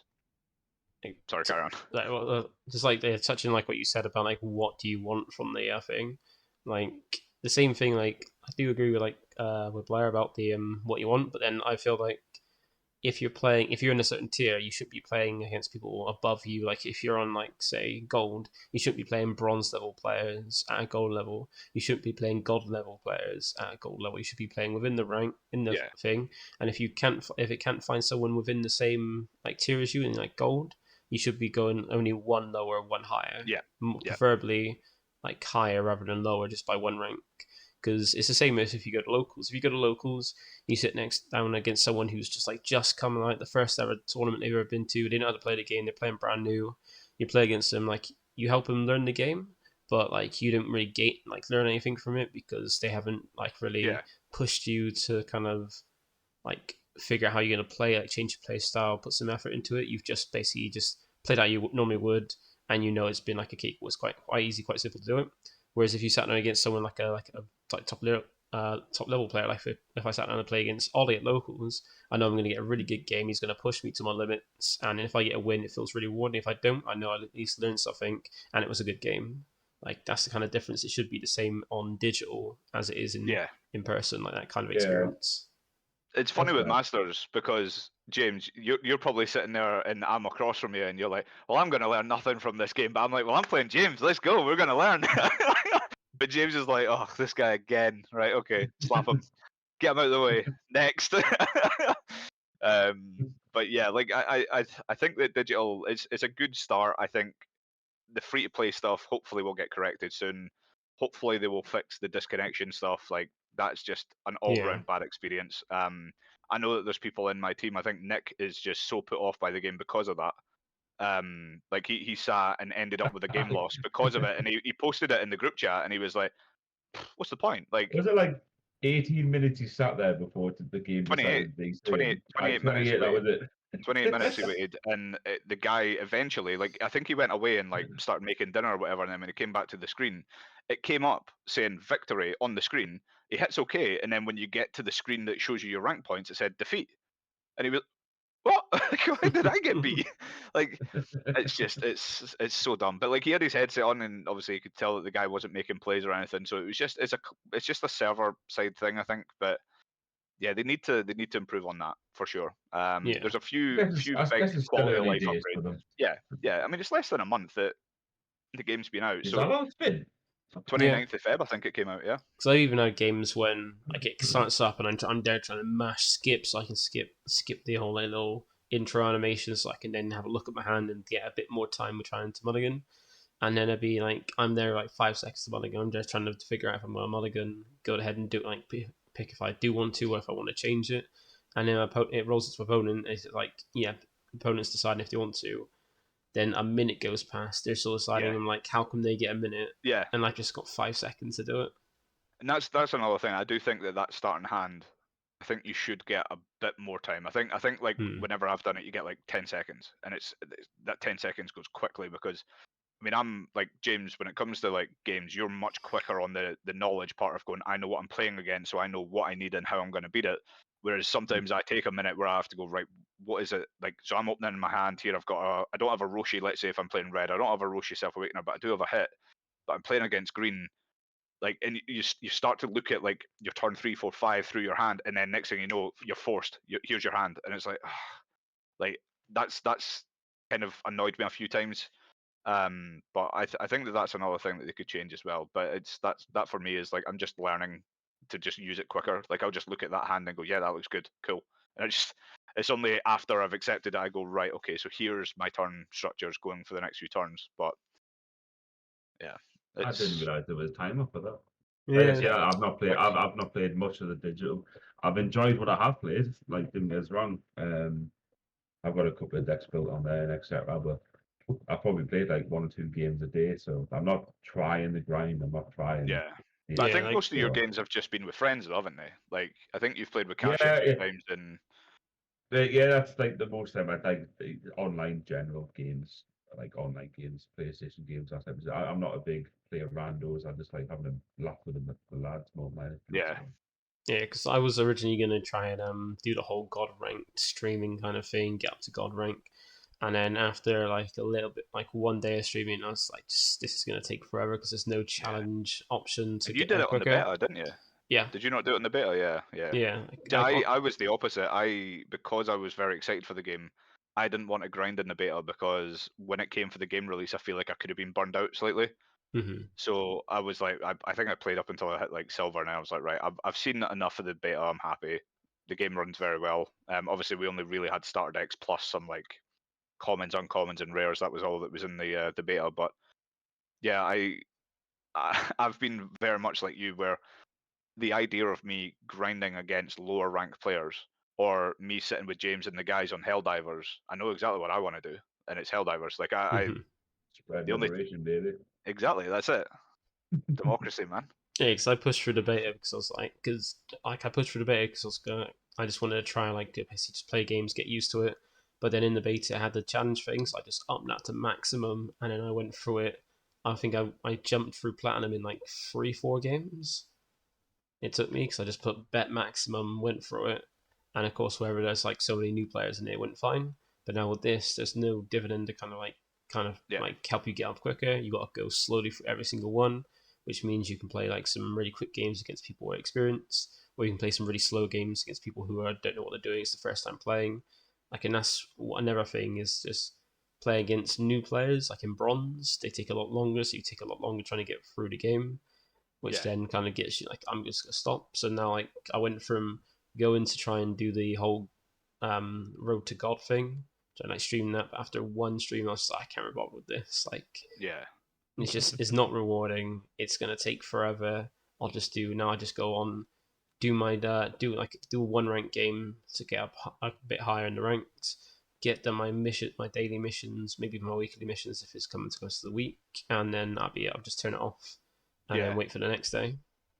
See, I'm fortunate in the sense that for the YouTube channel, I'm in a day I'll record a game with almost every color. Like I'll try and do blue, red, green, and yellow, and then some of the games don't get uploaded because I've said that in a video that I wanted to keep the gameplay essentially competitive. Like there's a few of my videos there which are just like against like non-ranked players, but they were my earlier videos where I just wanted to get out deck profiles and stuff like that. But if I'm playing against like a bronze ranked player now and it's not a competitive game, like don't get me wrong, you can still get bronze players who are competitive. You know, maybe they're just now finally getting into the client or finally getting into ranked, but they have got a few games behind them or whatever, so you can get a better game out of them. But you know, if I don't feel like the game's gonna teach anybody anything about the deck I'm playing, then I'm not going to upload it. But I still have wins in those days with all the colors, and then at that point, like once that's done, that's out the way. I just, the next day I do the same, next day I do the same, and again I'll just upload what I think is viable or something that I think that people are going to actually want to watch. Yeah, because I've done it with a few of mine where I've played it where it actually is a decent game where you can actually learn from it and see how it plays, or if it's something funny that happens. Like I had one game where like I think it was someone new where they're just playing Freezer, bring out the blockers. I just put down a Frost, and then I set up a few things. So the next turn I could just go Gohan, Whis, and then just wipe their board, kill their SR, and they just instantly scooped because I wiped their board and they didn't like it. Do you know, I laughed in one of my games against a bronze player. He attacked with the Frieza. It was the exact same thing. Had the Frost, locked his board. He attacked with the Frieza leader, and then went to play the 1-drop. So he could have drawn the 1-drop off the leader swing, I suppose, and then he rested the Frost, but then couldn't do anything. And then the very next turn, he swings with the leader again, and then played the 1-drop to rest the Frost. And I'm like, so either back to back you've drawn them on your leader swing and you didn't have them there before, or you just don't really understand how the structure of this works. Because for yellow, unless you get to the higher bodies, like, and when you're talking starter deck cards, like it's unless they're running like or playing the 25Ks and the 30Ks or whatever, like they're just going to keep trying to field blockers because that's kind of what they've been told that Frieza does. It's just it's kind of that sort of way that they've been not necessarily taught, but just like what they've been sort of advised with the game. But yeah, it was like when you start seeing stuff like that, when I end up winning the game, I'm like, cool, like next match, and then I see 80 rank points in the next game, and I'm like, well, here we go again. It's the same stuff over and over again, and it's like I have no problem with people learning the game. And what I would say is that there are a hell of a lot more players at those lower ranks than there are at the higher ranks. So if they actually impacted on MMR, it would seriously benefit the new players because they really get to learn against people of their own caliber, or maybe people who are slightly better. But again, that's how you learn. Like James will tell you, when I first played Masters and I came to the locals, I was trash. I was absolutely terrible at the game. But in January, I topped in Stockport. I went XO in Swiss, and then I lost in top 8. But it was mainly because I didn't understand the time rules because I had never been in a top cut before, kind of thing. So like in the space of the time that I've even played with James, like he's seen the difference in growth, and that's just how players get better. You just have to play people better to understand how they beat you. And it's one of the features I love about the digital client is you've got the replay. So and you can reveal their hand. So if I get beat by, let's say, a Beerus, and I'm like, how the hell did I lose this game? Like, I've never lost a Beerus with a step before. I'll look at his hand, and I'll replay the game, and I'll see exactly what he did, and then I'll learn from that. And then, I'll even take notes on the side and stuff, but that's just the competitiveness in me coming out. but when you end up playing against bronze players, it's terrible. But I mean, I've played against quite a few on that top 100 of the ranked ladder. I think I played Eric Solito. I'm sure I sent the image to you, James, and I think it was you that told me it was him. He was on Blue Vegeta, and by God, his Blue Vegeta was just as good as I've seen Kashi play it. And I'm like, well, there's no surprise that you were. I think he was like 6th in the world at the time as well, or 3rd, something like that. I was like, Jesus, like it just shows you that if you know the decks, they can all be competitive. And I think that's it's a great thing to start a game off, having that kind of thing. I agree. And like I said, the digital is a great step to helping players. Like, you know, if you're talking like me and you, for example, if we were testing partners and we were going to an event, we don't live in the same city, so unless we do webcam matches, the digital is a great. I would rather play the digital if we had all the cards in our deck anyway, because it's just the animation and the way it runs is just nicer than having to do all the card stuff. But I suppose it's great. It is really good. Because that's the one. That's like the main issue I find. It's like the gameplay is fine. There are some like issues with like the connection and stuff like that, but it's just the pull rates and also the crafting is just there's one thing that kind of like puts like a bad taste in the digital client. Like there shouldn't be like 4 different versions of a card. Like I understand, like it makes sense to have the normal version and then the shiny version of the SRs and stuff like that, but not but not like 2 versions of the normal being a normal and shiny, and then the alt art and then the alt shiny. That's just ridiculous. Like there's that Secret Goku has got 6 fucking versions. There doesn't need to be that. Like you don't even need to run that in the decks. It's a terrible card, in my opinion. But just having that is just. But just like how hard it is to get like SRs. I have got 4 coolers of the normal one. I've got 1 shiny version of it. I got an alt art version of it. I don't fucking want them.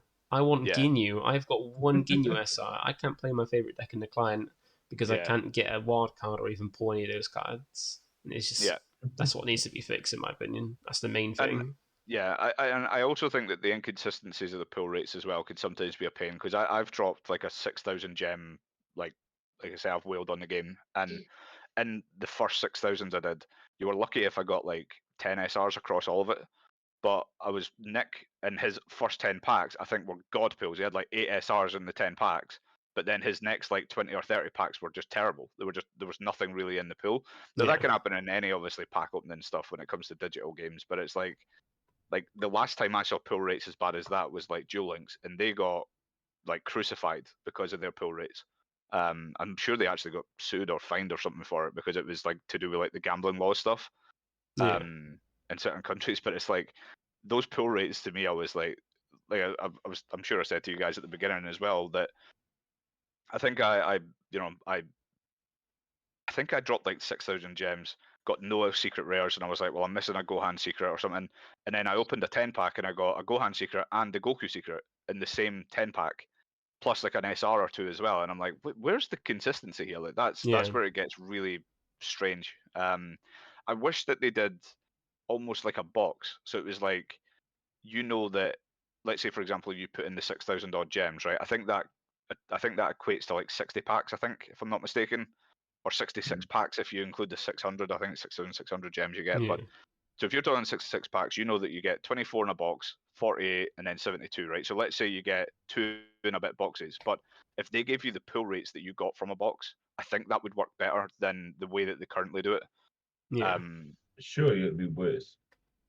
It might be, but because of the amount of times that I've ended up pulling across the 60 packs, I'll maybe get 1 my SR, and then I'll maybe end up with like a couple of hits or a couple of Vegetas or a couple of this and that. Like you definitely I don't know if it's worse or if it's better. I really don't. If you bought 2 boxes, you're not guaranteed what SRs you get. Yeah. So you're not always guaranteed what you want. So yeah. I mean, yeah, but in 2 boxes, I ended up with 3 copies of a card because I pulled 2 alt arts of the same one, which was a 3-drop Goku. But it is one of those things where it's like I would need to do the math on it. Like I know that some content creators have done this. I don't think I've done it for this game, but I saw that people had done it for Duel Links and Master Duel and things like that, where they were like, right, if we open an entire box, let's say, here's how many cards that would be in a box. So you would likely, unless you got an alt art version, you're guaranteed only one copy of the SR. So it was like they tried to do the math on it, and I think it didn't work. I think it actually worked against the way that the client did it, and it would worked in favor for the boxes. But I know that Duel Links had this really dumb thing where it was like, where you got 80 packs in a box, and it's like, well, you only get 24 in a box, so why am I? And I'm only guaranteed to get one copy of each card anyway. So it was like, it was a really dumb way that they did it. But I think I don't know. I would need to look at the pull rates of cards to try and understand like if it would just be better to keep it as is, or if it's worth to do it in like the box method and go get rid of your shiny SRs and get rid of your shiny alt arts and just keep it as it is in the physical game. You have the normal and you have the alt art, and that's it. That's the way it should be. And what they should do is like effects should be unlockable. Effects should be something that maybe, like, let's say for example you get blue dust and pink dust, right? Blue dust is for cards, pink dust is for alt art in your cards. That's what the game should have. So that if I wanted an alt art SPR collection, then I can like essentially grind that out and then unlock my SPR alt arts. That's personally, I think that's the way they should do it. But it's Bandai. They're gonna it's money. They're not It's gonna do ultimately what they it's want to money. Because the way that they do it now is far more profitable to them. Because if you like right now, I've probably put in about 150 give or take plus a box. But I've only got one or maybe two wild cards. That's all I have. So it's like it stops you from constantly overpulling on cards to then build up your SRs, which means that in the next set, I can then, instead of putting in 150, I can maybe only put in 50 and then just use all my wild cards to unlock it for the decks that I want.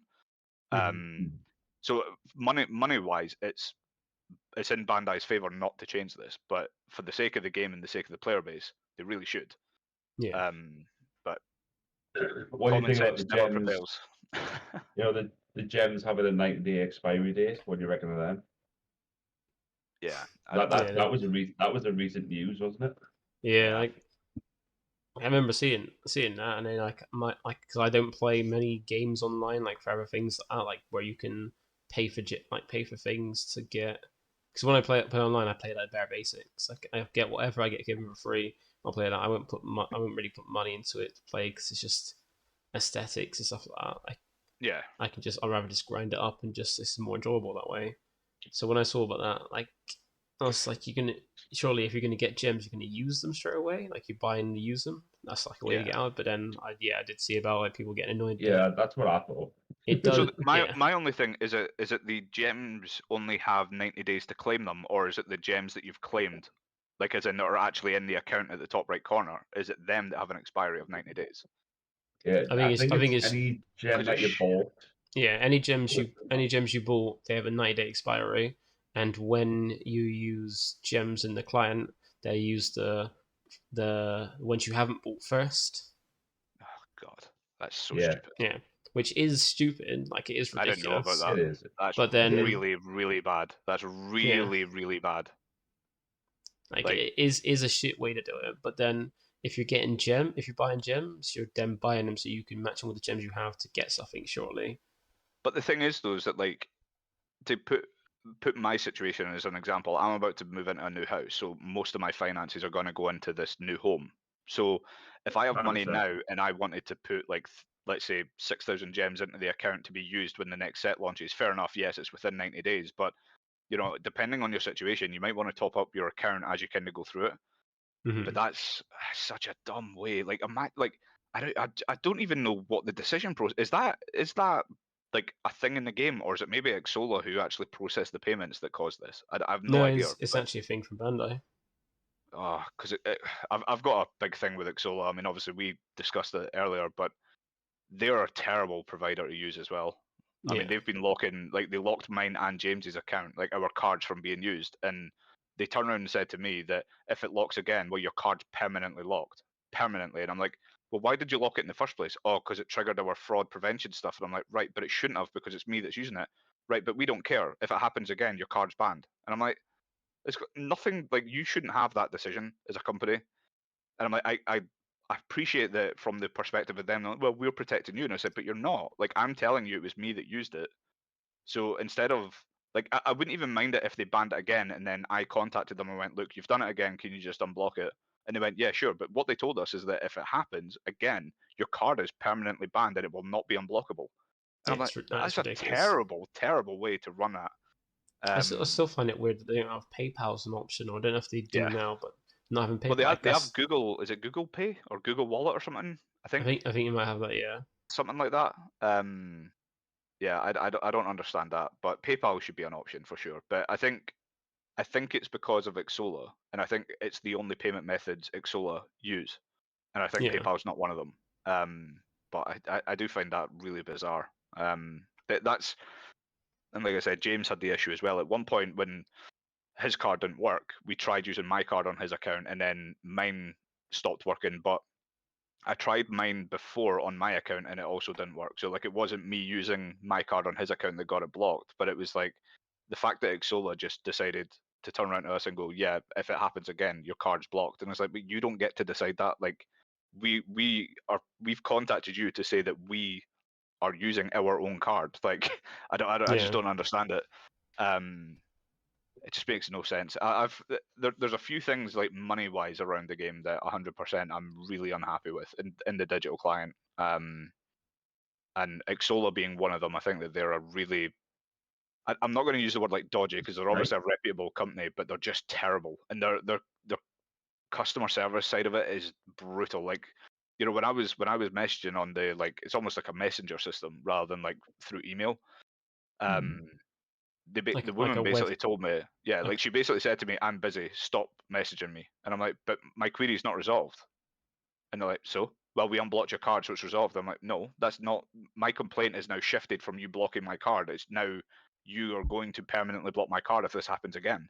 But it got to the stage where genuinely I was like, if I keep pushing her, is she just going to block my card out of spite? And I'm like, I wouldn't put it past them.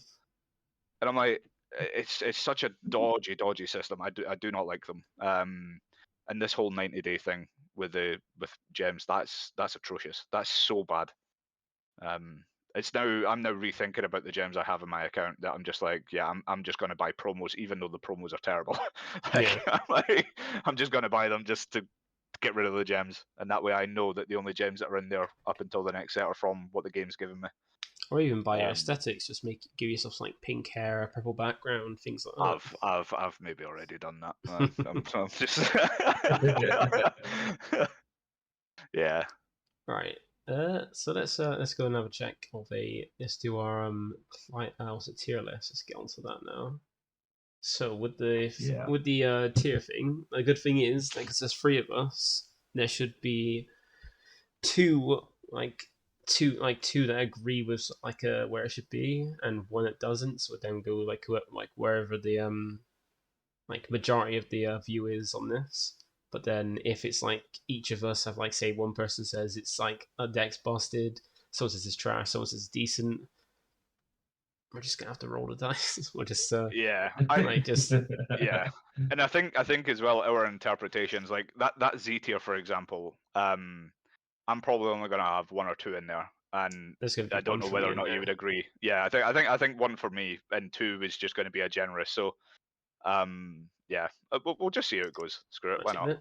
So let's we'll start off with the starter deck ones, because I remember when I originally did, I've done 2 tier lists for this. One before we had any meta or anything, like before, I think at the beginning of the reveals, where it's just like going over where, like, individually the leaders on their own, where I thought they'd be, and then after the leaders, we've got the leaders plus the cards in the set, like reevaluating, like, now with the actual reveals, where it would be, and my view after, like, seeing some decks, if I kind of totally change where some goes. So we'll go by color order, and we'll go by starter deck. So we'll start off with the red Goku starter deck. What would you guys rate this one? I would do B. Yeah, decent. You go with decent. I think the it's deck. Okay. I think it's a lot better than people think it is. I think out of all the 3 red decks, I think it's getting the least looked at, and I don't necessarily think that that's right. But I think that the other 2, what they want to do, they just do it better. I think that's the thing. So I would B tier that for sure. Yeah, I the current card pool. Yeah, dictates that this is the B tier. Like generically, else. Yeah. generically, it and Beerus both have the best potential generically to be improved. But yeah, I think currently for this meta, I would say B. Sure. Yeah, because he's quite a nice one. He's got all the good. He's got all the utility of each of them, and he's got like the fairest use of it because he doesn't have to go heavy onto just U7 like the U7 Goku does. He doesn't benefit more from like certain like minusing effects too for Beerus. He's just got like he can use anything and kind of make use of it. It's like it's the most generic red lead. So yeah, I would agree that he is decent because I remember I thought he was trash. I was like, this is terrible. Like, why are we playing this when you can use U7 Goku? You can use Beerus. Like, you got crit from Beerus. You got a boost, like a more widespread boost from U7.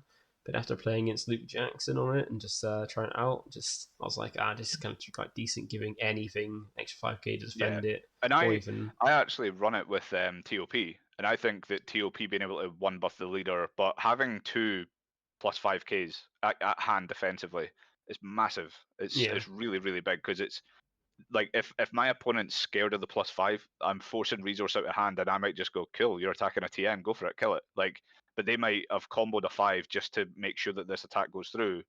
And I think that even just the fear factor of that free combo, it's enough of a it's like it dissuades them from certain strategies, I think, and I also think that inherently is strong as well. But yeah, I do think that out of the 3, I still think for me personally, I still think it's better than Beerus. But we were talking about this earlier. I think it's just my playstyle. I can't work Beerus all that well. So I could be entirely wrong. And I know that Beerus is probably topping more than any other red deck currently, so I know I'm wrong with it. But just from me, I just prefer it as a leader personally. But right, so at least we got the first one where like we can all agree on where it stands, which is nice. So it's like a good start. It's a good start.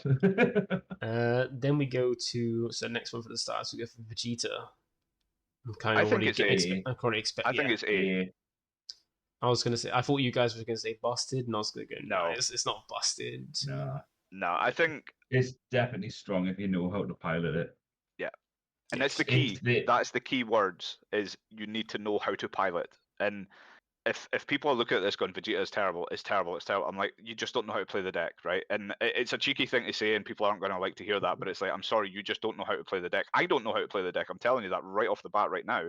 I cannot pilot this deck to the level it needs to be piloted at. But I'm not stupid enough to not say that this is not one of the strongest leaders in the game. Like, I think it's really, really, like, just the ability to play around that 8-card hand and then going to 7, getting the leader buff, like 35k is insane. Like, people like Gohan does it and it's busted, but obviously it does it defensively and it's really busted. But like 35k offensively is so strong. Because it doesn't have the downside like Gohan. Gohan has a sack of energy, which if you don't have to sell to replace it, you're minusing something. Where it's just like, oh, I've got a mid-size hand, I'm gonna just get a free boost and I'm gonna slap you with it. Yeah. No, I 100% think that this is a strong leader. I would actually argue I think it's the strongest out of all the blue leaders. I think and I think if I was to like sort of mark the leaders, so to speak, I think Vegeta and Goku Black are the most punishing for misplays. I think Trunks is the most forgiving out the 3 because it can play around a larger hand size. It doesn't have to be at that 7-8 card. When it's at the 7-8 card, that's when it's really, really strong. But for at least those earlier turns, even when you're awakened, just the active mainted bounce cards to hand you don't need an energy requirement on that.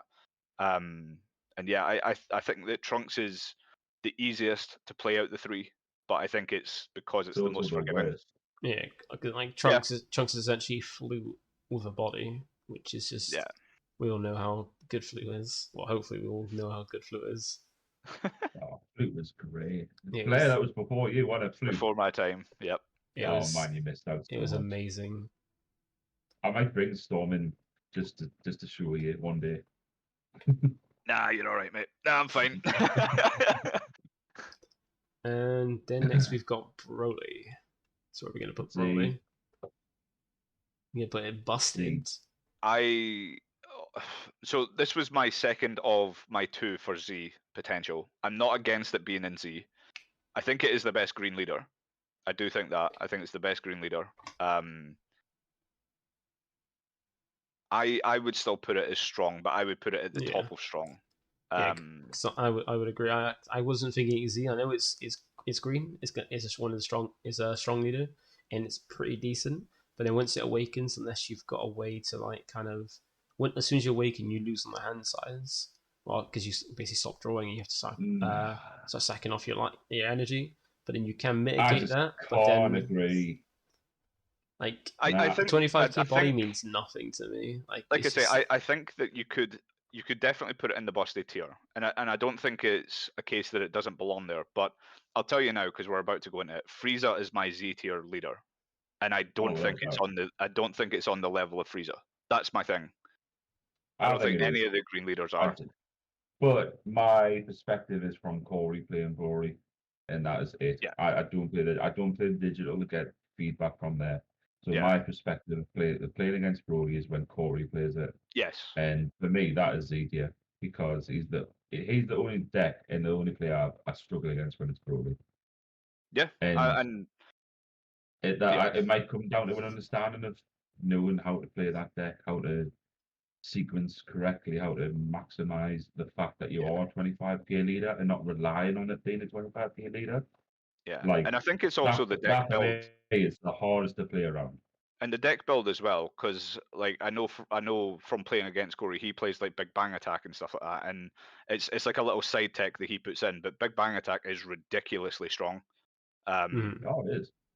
And I think that a lot of lists I look at, they just don't run it. They run instant Kamehameha over it in most lists that I've played against in digital and stuff. And I'm like, that card for me is ass. I think that card is terrible.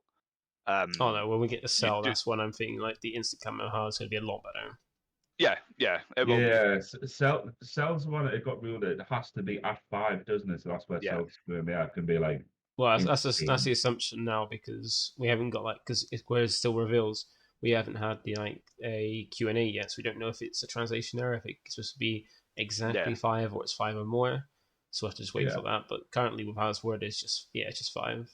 But then, so I wouldn't be against Broly and Z tier, but I think personally, I just don't put it at the same level as Frieza. Which is why I can't put it in Z. I feel Broly is strong, but not Z tier busted. Yeah, I would say it's out of the A tier, it is the strongest leader, 100%. I think of all the leaders now, in A tier, it is the strongest. My opinion is if Broly's not in Z, none of the green leaders are. No, I agree. None of the green leaders are Z. None of the green leaders are Z for me. I think Broly's the best green leader. Jamie, you know where you're putting that. Yeah. Put it down in trash, right? What? Nah. I swear. Yeah. Deck in the format by far. Yeah. I do really like it because it is basically it is the most flexible lead. Frieza. I can play so many different ways. That is just you can play aggressive, you can play control. Like it's got great utility. Like Yellow doesn't have the best removal, but at least it's got something useful. Being able to just go ahead and just lock things down and having really the best boss card from the stars is a plus. Why? And it's got the best. I would argue the best Self-Awakener at the starters as well. The Self-Awaken, the one that essentially like if like all games try to start, I'm going to tap one, play my can't. Oh, no, the Frieza. Yeah. So it's like if you play Sorbet, for example, in the mirror match, then I'm going to rest your Sorbet, and instead of attacking your leader with my leader, I'm now going to attack your Sorbet with my leader, and that way I keep myself in that position where I can keep self-awakening myself rather than doing it for you. So I think Frieza's out the box as a starter, it was the best out of the lot, and I think that with the set stuff, the versatility in that deck is wild. Whether you go the big guys with the 4 cost, the SRs from the set, whether you go the Ginyu route, like you can put all of these packages into the deck and just decide which one fits your playstyle best at the time, and you don't get punished for it. You really don't. The only downside I think to Frieza is its lack of 10Ks, because a lot of the time the stuff that you're running, like if you're running the Ginyu package, the Rakums, the Ginyus, the Self-Awakeners, the Sorbets, the 4 cost Friezas, even the coolers, like they're all 5 or 0s. So there's a large portion of this package is going to be only 5k or 0k combo, but you don't need it. You just don't need it. It's crazy. Yeah. Cooler is such a ridiculously strong card, and Frieza just untapping it for free every turn. It's like, it just annihilates wide boards and it annihilates tall boards because it's a 30k, and it just rests something else. Like it's such a good. The leader does everything. Yeah. And even it's the point that we get like the opposite of Vegeta in yellow, where instead of battle cards, it's energy. But currently, we need to see what we can actually use for that. But still, like untapping things like that is just ridiculous. Yeah, they're gonna have to release some sort of strong extra cards for the Vegeta in set 2 to make that untap 2 energy viable, really. Yeah, because currently we've only got Death Ball is still good. Like, Death Ball's the only good one. Cool. Yeah, Death Ball's the only one we got. Commitment. Yeah. Death Ball's the only good one we've got, really. Card. Yeah, because that's a commitment for high end. But if you go getting the way the game's going, where it's like 20, 20, 20, 20, which is how early Masters sort of ended up. At 15k buff is cool, but if you're getting swung at 5 times in the 20k, do you really want to invest 15k to that? It's kind of like this is where the Vegeta and the set 2 need to like kind of get maximum sort of like punishment after that for it, really, because otherwise it's not that good. I feel like once we start power creeping and stuff, Vegeta's going to be really good in like say 10 sets times when we eventually get things that can play out like during battle. That's when it's going to get very strong. But in the beginning, it all comes down to what battle tricks we got. But then I still think that even just being able to tap out and then being able to untap the energy, like fair enough, there's one card in yellow right now that they can use, but the gimmick of the deck surely means that there's going to be something else that you can use. But the ability to just run 4 Death Balls, and then that way you know that in the next turn you at least have, like, if they're swinging 30k, if let's say for example they're playing like U7. So if we play the 3-drop, which is going to be a 30k with the leader effect, it's a free combo out. I say free, it's one cost from like energy and 1 card from hand, but it's like I didn't have to play conservatively in my last turn to enable this. I was able to go all out in my last turn and get the benefit of untapping too. I mean, we come from Masters, we know how strong the benefit of untapping energy is, and it's even in One Piece if I'm not mistaken as well, James. And if I'm not mistaken, it was really good with that. So I think maybe out the case it's not going to be like meta defining and busted, but I think it's, again, when we look at generic future proofing leaders, I think it's definitely up there for what will be in the meta for a while. Yeah, and the fact that they're saying as well, which is always a good trope to have a Dragon Ball. So. Yeah. So then that's start one, so not too bad for the start one. It's like some strong ones, like Goku just at least being decent. But then for the main sets, we've got eight more to go through. And starting off, keeping with the colors, we'll go for red. So we'll start off with the Goku for red. What do you reckon? I would say my personal opinion is I really, really rate this leader. It is ridiculously good. See, I'm not against that. I think my thing is that if Broly's not Z, then this can't be Z. That's my thing. So it would end up us having 3 Z leaders in there. I think out of all the red leaders, it's the strongest. And I think it would stand next to Broly on the strong list. But I couldn't put it at Z unless we put Broly into Z. That would be my thing. And I'm not against doing either, by the way. But I mean that was my theory. Yeah. But yeah, I really rate this leader. I think with the current card pool being the U7. And the next one being also red, U7. Yeah, I think it combats yellow being able to build a board by just negging the stuff and consistently putting pressure. That 3 cost 25k Goku, who's now at 30k. 30k is one of the worst numbers we get to deal with, so it's also just very, very strong. Mm-hmm. You've got Broly just being a 25k leader, fair enough. All of its 20ks are now 25ks, 25 bases, so I don't have to invest more cards into it. So it's like it's consistently just always there. Now, the biggest flaw of red and red in general across this entire format is that obviously they're not in 0-0 case it has. which is a bit of a ball ache. But personally, also has the most 10Ks though. It does, yeah. Yeah. Like it does balance itself now out, but I genuinely think it's a C tier. I think this deck's great.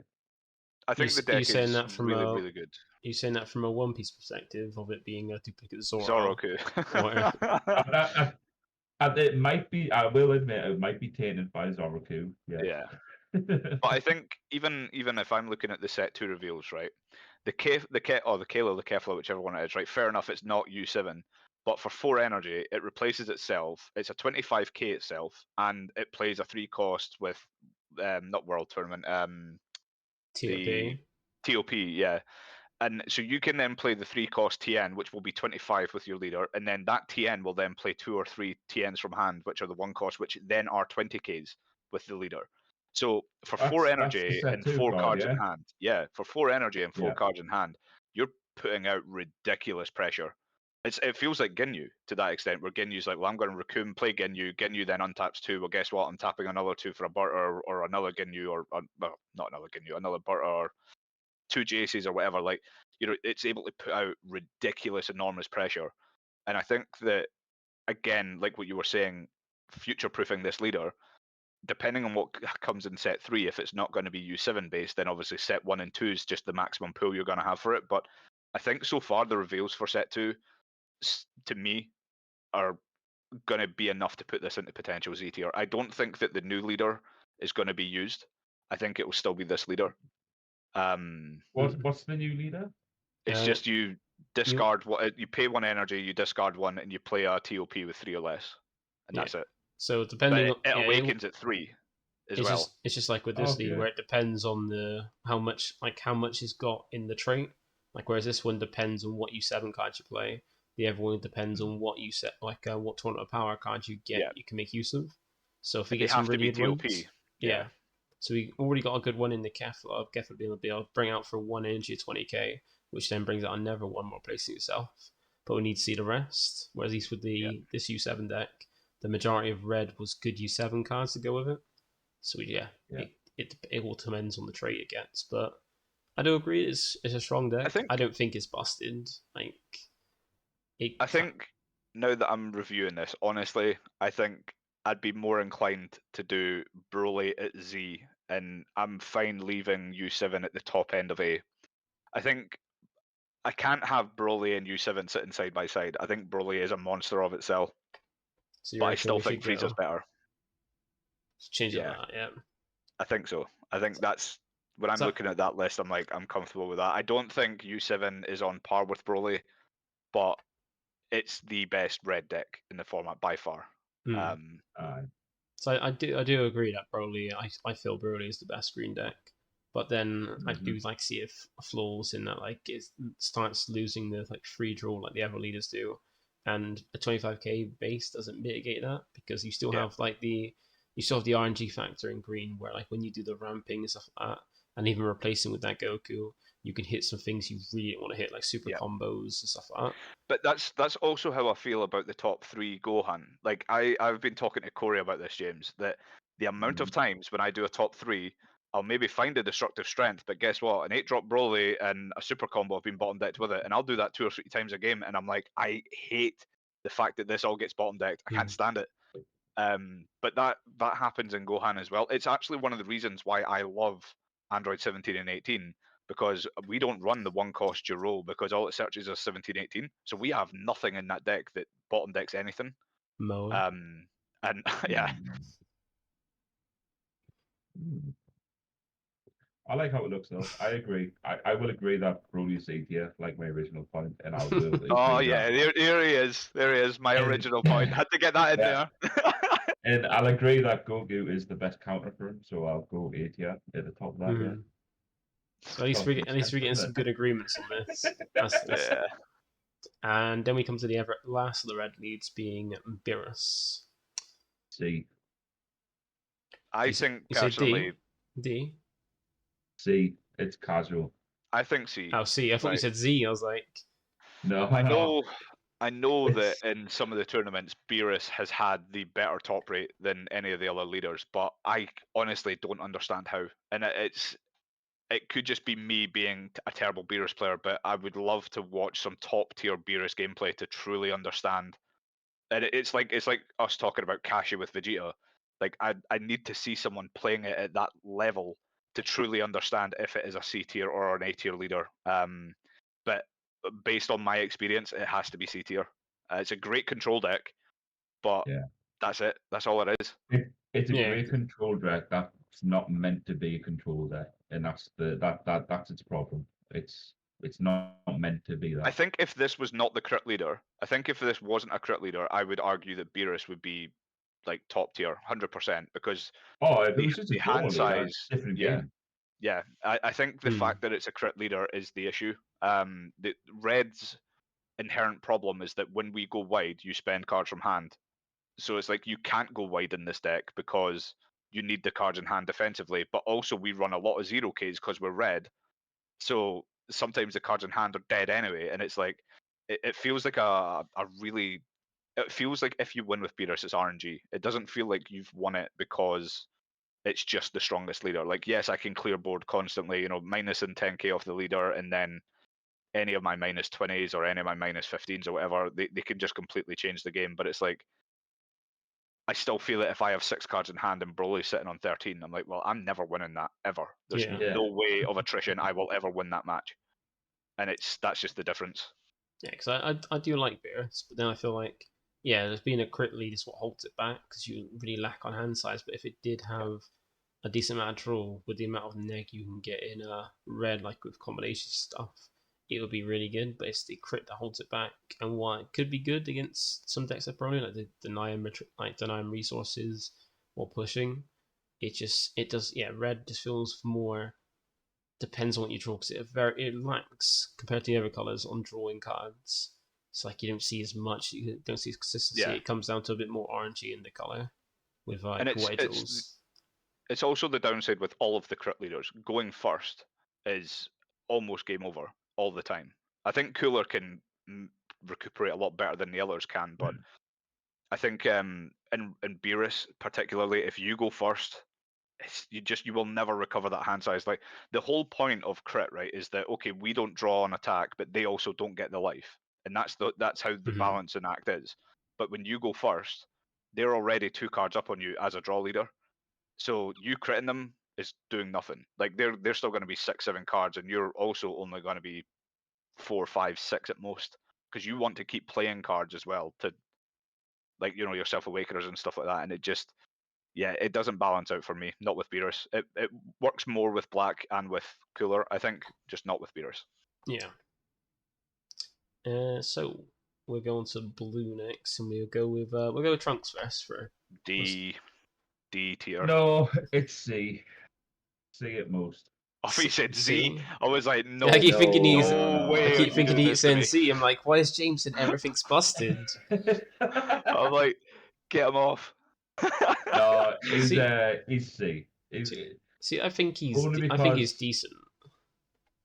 Nah, I only have the logic to because I think Goku Black is decent. I think Goku Black is decent. Yeah. Yeah, but like Trunks, it's just it doesn't like because of the whole blue gimmick of like 7 less cards. Yeah. And it's the card that plays. Not many of them have the stipulation of 7 less cards. It just doesn't have an identity yet. It just it can bounce back its own cards. The extra cards can bounce its own cards. So the current card pool holds it back. Now, if we had more blue cards that didn't have the whole 7 or less cards in hand, Trunks could be busted. Yes. But at the moment, he's just a really cool leader with a cool gimmick that's not going to do much. And I would argue the best alt-art leader in the game. Like, the 2 blue alt-art leaders are... I think the 2 blue alt-art leaders are so good. But I think that Trunks is... That alt-art is beautiful. Like, that alone is reason for me to want to play the deck. It's okay for you to be... That's fine. Like, everybody can be wrong about something. Blair about the alt-arts. I wouldn't say the alt-arts. Like, if you want to go for the best alt-art leader, Cooler takes it hands down. Cooler is good. I'll give you that. Cooler is the nicest alt-art leader. Goku Black by far. Nah. I will say this, right, and I'm sorry, Jamie, I'm probably going to get punted off the podcast for this. I think the worst alt art leader, it's a tie between the U7 and Ginyu. It's a close tie. I agree with the Ginyu lead. Awful. The Ginyu lead is so disappointing, but like I love Ginyu. So is U7. I think U7 is also disappointing as an alt art leader. Really? Oh, I really like U7. Because I feel like Ginyu's got one of the worst leader alt arts, but he's got the best battle card alt art. Yes. I would disagree with that. Yeah. So like, it's a shame that like one's amazing. I also like the red hit alt art is beautiful as well. The red hit. Yeah, that one looks really nice. Yeah. I'm a bit. See, we need to do an alt art tier list as well at some point. Yeah. Probably do that for the next one. The next Fusion World one. We'll do that and just basically just rank the alt arts. Yeah, I think going back to Trunks though, I think it could be. I actually think futuring the deck, it could be Z or A tier depending on the reveals. And like James said, I think it's purely down to the card pool in set 1 and the starter deck that holds the leader's capability. I think that maneuvering around that 7/8 card hand in Goku Black and in Vegeta is far stronger than it is in Trunks. Because I find with Trunks, the reason why I think he's decent is because one of the most busted cards in the game is Pilaf, and Pilaf we know it can be recycled by Fun Hope Slash. Yeah, we know that. It's got that loot. Every blue lead's got that loot. Yeah, it's one thing that makes Goku Black actually decent. But then the fact that in Trunks you can get 2 uses out of Pilaf every time by using the Pilaf, the Home Slash, but also be able to bounce it back, just get you extra 10k combos as well for free. My thing though is that you can do that anyway, because if you Pilaf into Pilaf and then tap 1 for the Pilaf and then add Final Hope Slash, you've kind of just done the same thing anyway. But then that's if you got 2 Pilafs. If you're unlucky, you only see 1 Pilaf. You get to make use, you get to abuse that Pilaf. And then even if you get more Pilafs, you can go Pilaf, and just get extra addition to that. But then it holds it back by being that it can't really go wide, Trunks. It struggles with going wide to be aggressive. Yeah. But if it needs one swing, I think that's blue in general though. I think blue in general. I think Goku Black is probably the best one at going wide. Yeah. No, Vegeta. Vegeta's just a board of 20Ks, right? And I'm talking from a red player perspective. Yeah. I'm gonna kill them. I'm sorry, they're not sticking around. Yeah. But like, if you're going offensively with Vegeta, being below the 7 cards in hand is good for nearly every card you play. Yes, yeah. Like the Gohans, all that type of stuff. Whereas Trunks, like the Trunks is too heavily reliant on the leader skill and the leader having, the 2 kids at the play. Haru and Maki or something like that, or whatever they're called. Yeah. So like, it's really, really good at getting high combos late game, but it's really, really bad at getting too late game. This is why it's like a big thing for me. It's like, cool, you can pull off, if your opponent's on 1 life and you can pull off this big mad 200k leader swing. Yeah, that's cool. But it's so much effort to even get there. Whereas the other 2 more naturally feel like they can just kind of get that flow going with the whole stipulation of 7 or less. And that's why it's casual for me. Yeah, because that's why I thought it was decent, because it can abuse Pilaf and then it can go, if it wants to go hard in 1 lead, it can go hot, it can go so tall, but then it has struggles going wide, which is what like just kind of holds it back. So yeah, I would agree casual. That does make sense. And then we have the last one, and I'm guessing I know where we're putting it. I think B for Goku Black. I think it's a really, really solid leader. I think its ability though stems from being able to keep the Zamasus on board for a turn. That's the key ability, because you don't, if I'm going into my turn 4, let's say, you can't spend 1 energy to then I then can't tap 4 for the effect. So you need to try and save those cards, but it's difficult in this. In almost every color, they're not going to survive. Blue can bounce them back to hand. Red can neg them to death. I think green, apart from maybe like the 4-drop Vegeta, they don't really have many ways of interacting with it at that level, at least at that early stages of the game. But I will say, if we go with that though, it's probably the strongest I'm going second leader, if you know what I mean. Yes. Like like on its turn 5 with the energy marker, well, it's not turn 5, but it's 5 energy play with the energy marker, that it can slap the 1-drop down and also go to the 6-drop, etc. Like, that is one of the strongest players in the game right now. But and the whole thing as well, because that's not consistent. Obviously, you can't always do that. But the benefit of it being a crit leader means that you will always get the draw, like on the 7 or the 7 cards, more or less. So when you're doing the tap 1, then the tap 4, like you're going to then add back, again, argument's sake, I'm just throwing a card out here, for example, but Gotenks.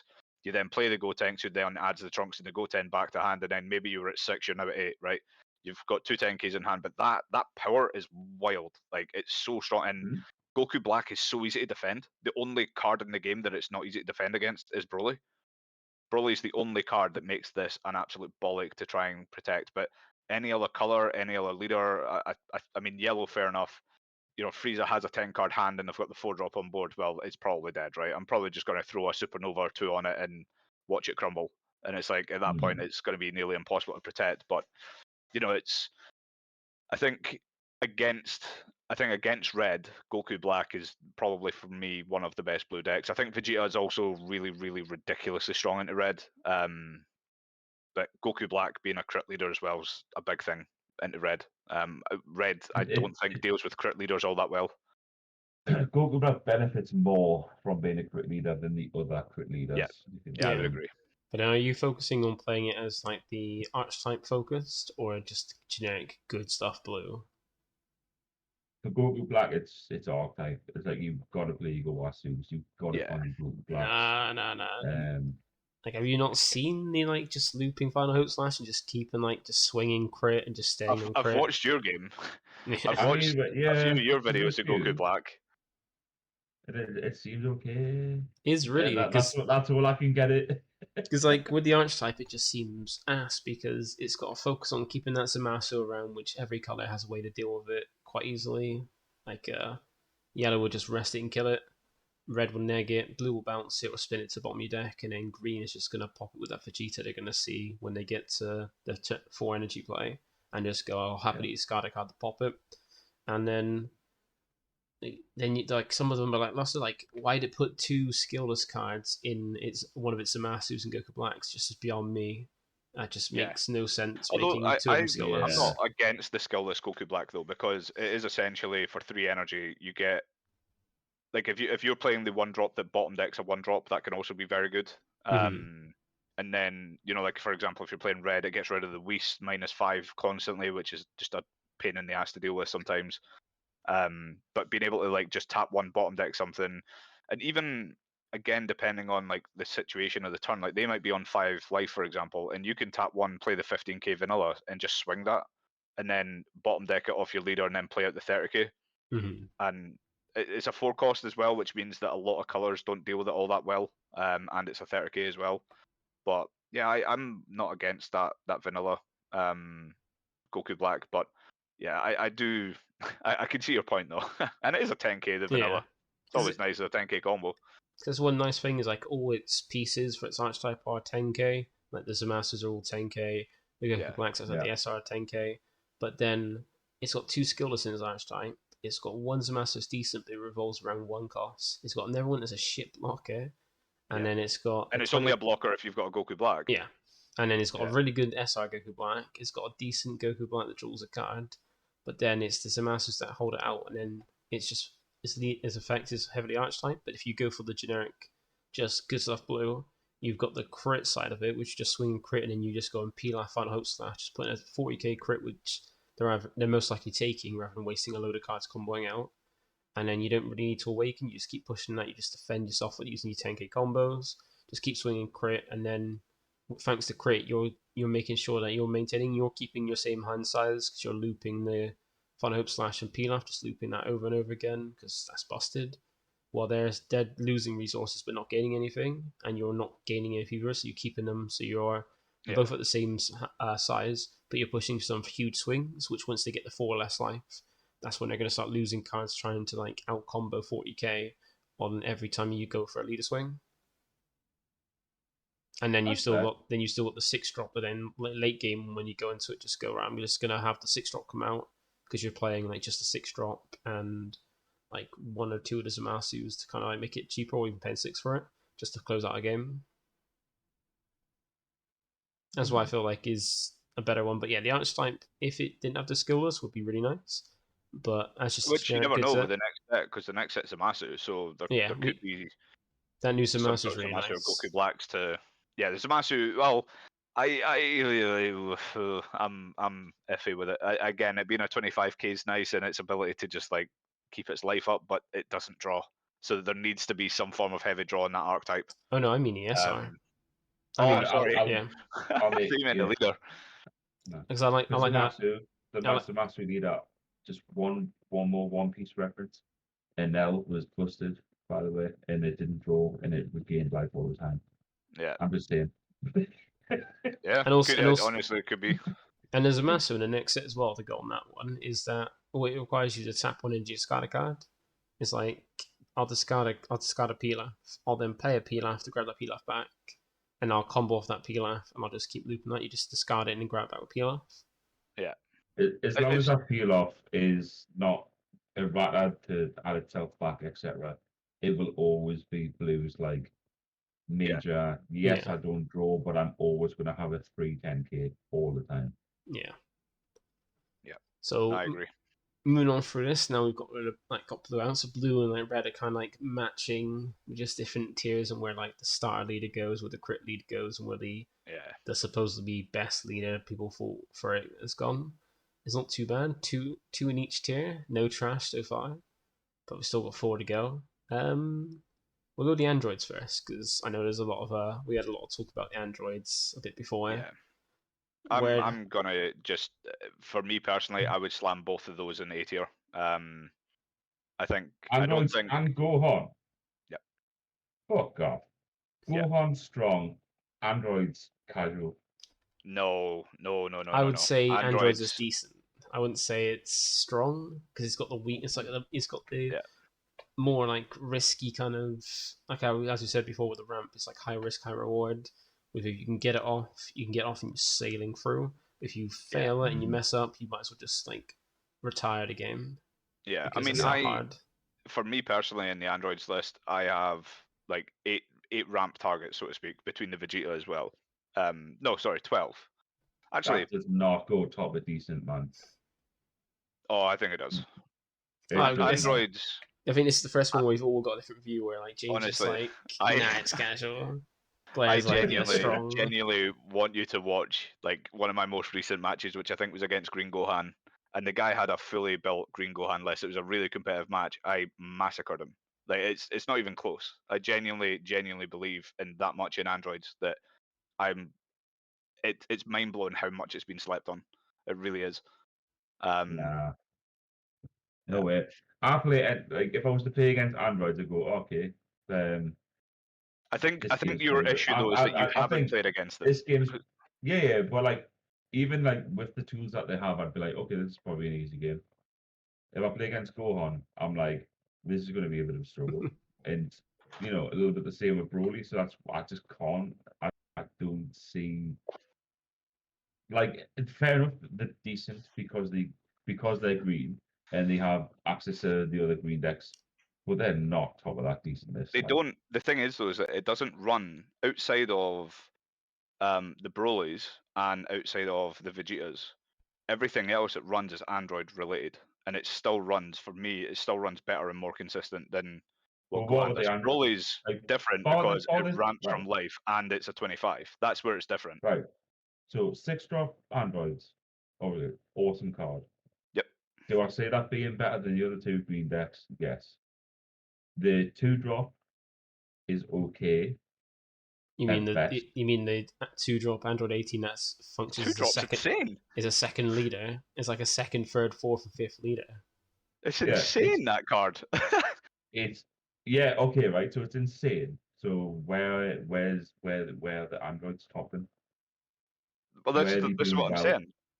But this is what I'm saying, though. Outside of bronze leader, digital stuff, like they're just not that good. Oh, I swear, I wish that you had your client up to date. I would just no. I need to show you androids, man. Oh, so like until what I would say, right, is you need Corey to build that deck because he's the resident green player. You need Corey to build that deck, and I think Corey would even be a believer that the deck is absolutely snapped. Now I play it, I play it very well, and Corey's far better with green than I am. Far better with green than I am. I think Corey would be like, yeah, it's all right, but why wouldn't I just play these two instead? Like literally, that's the feedback from everything I've watched on YouTube and all like the different videos from different content creators is that it's just okay. I think that the Android is that's the enough Vegeta. for me to be decent. I think the Android is the Vegeta of green. I think you need to be because its playstyle is far different from the other green decks. The other green decks, like I said, their turns are so just determined. You already know what they're going to do before they even do it. But with androids, there's capabilities there. Like you've got the 2-drop androids, you've got the 2-drop android. You've got there's just many cards that you can put in there. Like there's a 2-drop 19, which is if you're at 6 or more energy, it's basically a 25k attacker as well. Like there are many things that you can do with your energy outside of the obvious turn 3 gigantic meteor or sorry destructive strength, turn 4 Vegeta, turn 5 I'm gonna Goku or I'm gonna Gohan. Like it's so mundane that their turns are just so determined. But every time I've played 17 and 18 against different matches, it's always been played different, and it's the ability to like run that 17 as well. Like I've always said this whenever I've played Broly and Gohan, you're never really above 9 energy, right? They're just never above it. They just stop charging because you don't need to be. Yeah, exactly. But the thing is, if you're saying androids can get to 14 energy because they can. That's no, but I'll get to that's irrelevant. I'll get to 10 or 11 energy before you'll even get to 8 in Android.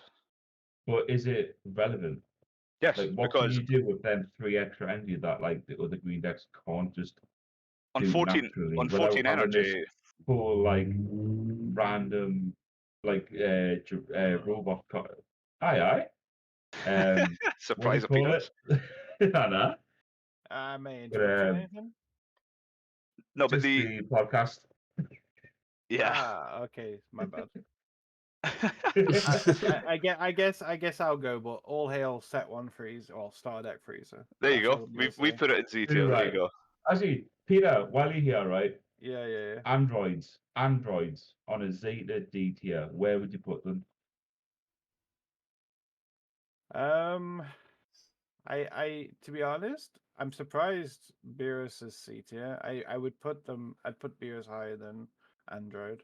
Yeah, but we're not about androids. Where would you put androids? I think it's an okay deck. So decent. I think BT is fine. It is. I think it's decent. It's not like. I will go to my grave defending this deck. I swear. I swear to God, I will go to my grave defending this deck. You think it's A, I guess, then, or? I think it's at least A. I think, and again, I'm going to say something that's going to upset both of you. I think it's better than Gohan. What? Well, no, it's not. No. I think Broly is better than the 3, but I think that the androids. I mean, I know obviously we were talking earlier about getting matched against bronze players, but I've played against God tier Gohan players with androids, and they're not a problem. They're just not a problem. I can do far more with my energy in those early turns than Gohan can. I'm disappointed in this. And androids are decent, but then they're not better than the other two. And I think if you want to run the I android, don't think they're better than Broly. I will agree they're not better than Broly, but I genuinely think I think that they're better than Gohan. But that's just me. No, I wouldn't say that. Like even then, like if you want to go with the android ramp, it's high risk, high reward. If you hit it, cool, you get inconsistent ramp, but then still you struggle against. It's not as great as the evergreen decks. But if you fail, then you just after you just had a 5-second game because you just straight away scooped up and just finished. Otherwise, you just I've never had that. Time. That's the thing. There have been times where I've tapped 3 and I didn't have the ramp card, so I've tapped 3 for the Jiro and I've whiffed on the top 10. I'm like, oh god, this is a big problem now. But I've always had the Vegeta in backup. So when I go into my turn 4, I then Vegeta, and then I'll tend to just at some point draw into it. So then I'll establish it and ramp the same turn. So it's not, the thing is that if you play that on turn 3, you're not ramping that turn anyway. So if I play that on turn 4 or turn 5, it's the same thing because I'm going to then get the ramp within that turn. So it's fixable. That's the thing. And I think that by thinking that the game's over, I think that's, if you didn't run Vegeta, yes, I would probably agree with you. But I still think that, I still stand by it. I still think that the leader is absolutely snapped. Or not snapped, but like the archetype itself is very, very strong. I don't think I still think Broly is far better. Don't get me wrong, but I'm not a big believer in Gohan. I've not been a big believer in Gohan since the beginning. The defensive 15k is awesome in that, don't get me wrong, and it's caught me out a couple of times and it has won the game. But I've beat it far more than I've lost to it, and that's even against good players rather than the bronze level players that we get. Well, speaking of Gohans, we kind of settled on like majority of us think that androids are decent. We'll leave the androids there because I think being green is going to be the higher end of decent, but then we're not really. Yeah, we'll leave it to higher end decent, but we'll put Gohan somewhere, and we're going to put that like top of busted, right? No. I would say, right there, in between the red and the green, red and the blue. I mean. So James reckons between like in a strong deck, A tier between Goku and Vegeta. What about you, Blair? You reckon D tier, right? No. But the thing is though, is that I'm not deluded, right? I'll just come out and say it. I'm sorry, guys, but both of them deserved A tier for sure. But if we're not going to put androids in A tier, I'm not going to demote Gohan because of that. So Gohan, I agree, is A tier. I just don't think it's as scary as people think it is. So no. I would honestly put it at the end. I still think Vegeta is just better because Vegeta nullifies the defensive 15. So I just think Vegeta is better.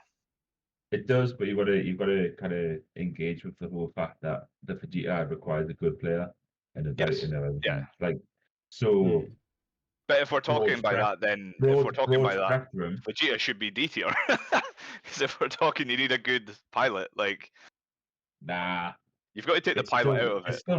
It's still relevant, but in that ranking, in that specific order, then I think they're there. Yeah. So because green's like green is obviously the strongest color. It's got like some of the like best cards in the games, or some of the like strongest plays going into the later game. You just got to get there, and Gohan is one that like functions really well. It's like draws both sides on like Broly. It gets a big boost offensively and defensively on like androids, and it's got a lot of good stuff with it. And you can make like just with Broly, you can like cut off the neg of its effect by putting the cell out, which is some colors easy to remove, some colors not. But then still, it's more hyped because it's the boogeyman, because it's in the strongest color. And also, it's a fan favorite character, just like Broly. That's why there's a lot of hyping green, because it's got two of the most fan loved characters, being Gohan in his when he's SS2 as a kid, and Broly. So that's what I think that's what Bandai kind of aimed it towards. They have to fix green, make it so green's more playable in this version of Dragon Ball, the Dragon Ball card game, and also put some appealing characters in it to kind of drive people to want to.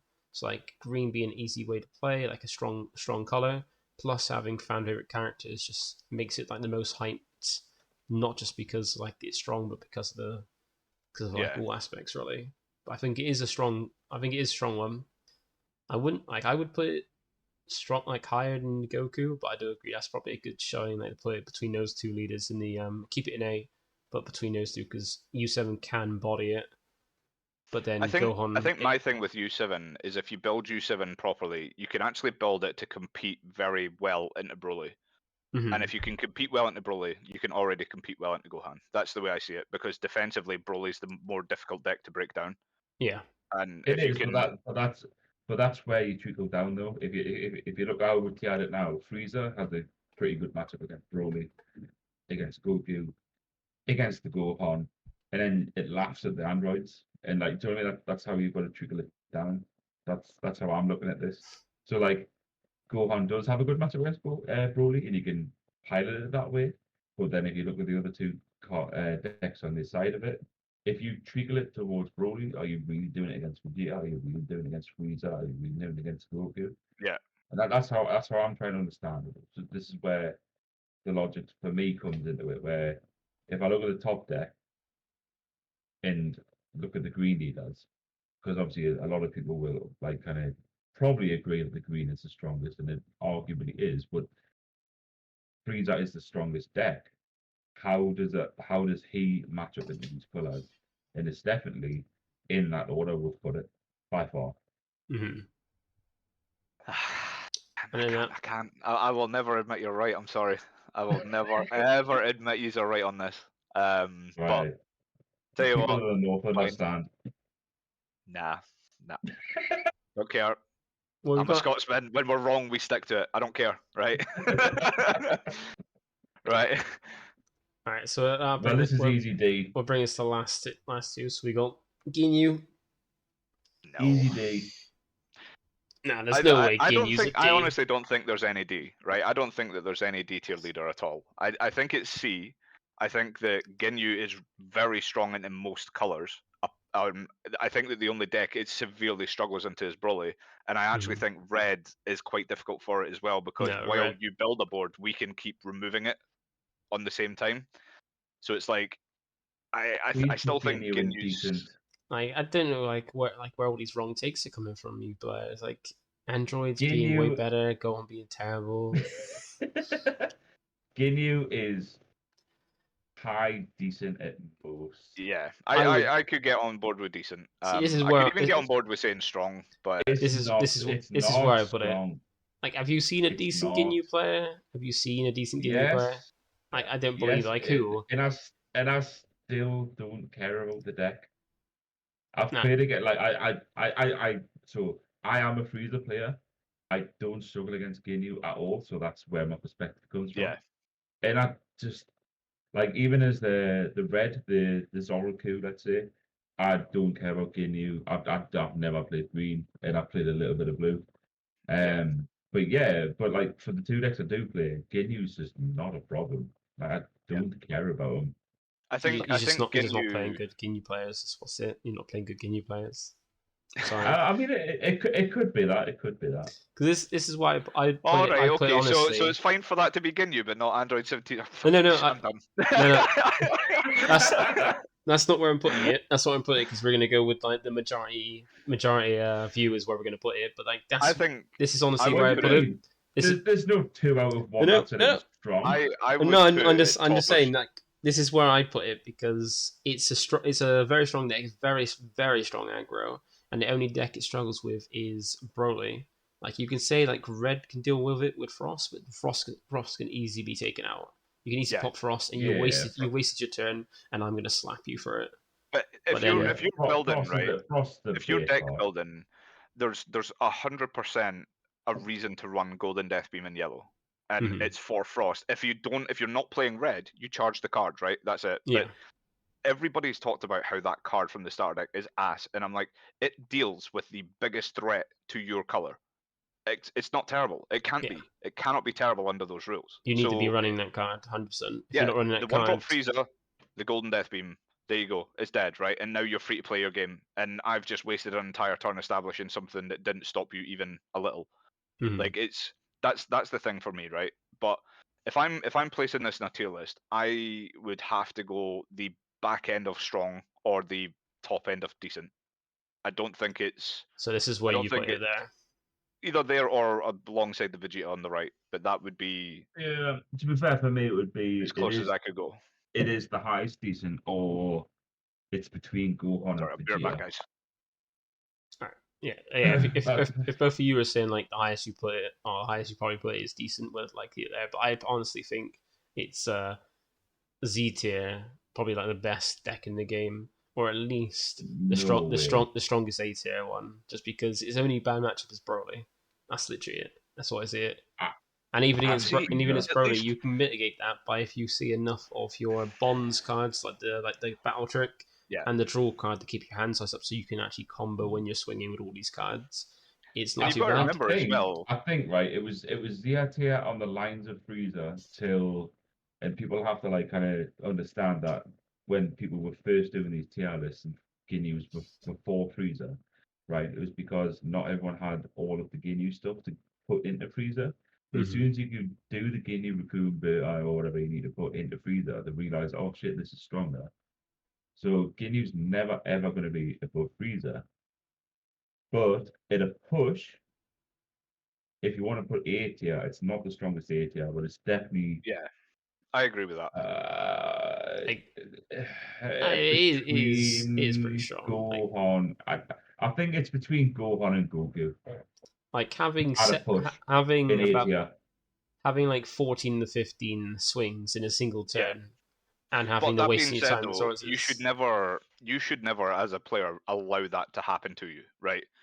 If you're playing the decks properly, and like I'm talking as a perspective of a red player, if you ever get to swing more than, and I'm going to be generous here and say 8, right? So let's say you establish a board of 4, or you've maybe got 1 left over from the previous turn or whatever, and you've been able to establish another 2 or 3. Like that's like there's nothing you can do about that. But you should never be swinging above numbers like that, because I have so many ways to remove your cards, and blue has so many ways to remove your cards. Green, while doesn't have a lot of ways, I can just keep a Vegeta on board and maybe even do a second Vegeta and just keep doing the active main. And fair enough, I'm discarding a card, but I'm clearing your board as I go along. There's so many ways to interact with the Ginyu stuff that realistically, you should never be in a position where you get slapped that many times. And if you did, you've played wrong. Like, you as a defensive player have played wrong. And I think that's ultimately what it comes down to for me. But I would not disagree with putting Ginyu into A tier at all. I think for me it would be if I'm looking at the 3 leaders we have in A tier right now, I don't think I would place it higher than any of them. So I would put it at the end of A tier. But I do think it's better than all the B tier that we have. I would agree with, apart from Android 17 and 18, of course. God. Yeah, I think where we put it is fair enough. But yeah, I think it should be a lot higher. But then, yeah, we'll go with the general consensus, or whatever the word is. And that brings us to our last leader, being Cooler. God. This is trash, right? It's like the worst character ever, as well. Oh, God. It's the highest casual deck. It's either the highest casual or the lowest decent. See, I think that Cooler it has the potential to be very competitive, but I have never seen it played to that level, and I have never played it at that level, so I can't tell you. Like, I would need to watch it as like a top 16 game at a tournament to see its true potential. But I think it essentially tries to do what Ginyu does, but worse, and it tries to do what Frieza does, but worse. That's my take on the leader. But I could be wrong. That is the middle ground of the leader. It either goes the aggro route and does it slightly worse than Ginyu, or it goes the tall route, which costs it more than what Frieza does, which is where it just kind of sits in the okay bracket. Yeah. But if you save the nuts with Cooler, which is the difference, obviously, but like that's where it can get fucking stupid. Yeah. Like, I'm sure, obviously, I spoke about this earlier, but whenever I've won with Cooler, I'm like, I don't understand how I won this game. Like, I don't know. I can't pinpoint the turning point in the game, or where I misplayed, or where my opponent misplayed, or where I, took advantage or whatever. I just don't have the knowledge of it. So, for me personally, I would put it in C, casual, but it's just because, and I'm talking about this from a purely naive perspective, where I could, and I'm willing to be completely corrected on this, I could be so wrong about this leader. And I hope someone to prove me wrong. I really do, because I love what the deck tries to do. I just don't know how to do it. And I've never seen it being done to an extent where I'd be like, this is busted. And that's what it comes down to for me. Yeah, like, just like with Beerus, the main thing it holds back is the crit. Because if it can keep a decent hand size, like it doesn't draw enough because of the crit lead. There's not enough draw that can really benefit from it in yellow. Like, where you got Soul Baby, you can't get like you can't really abuse like Frieza and Ginyu can with the 1-drop Ginyu to get a recurring draw.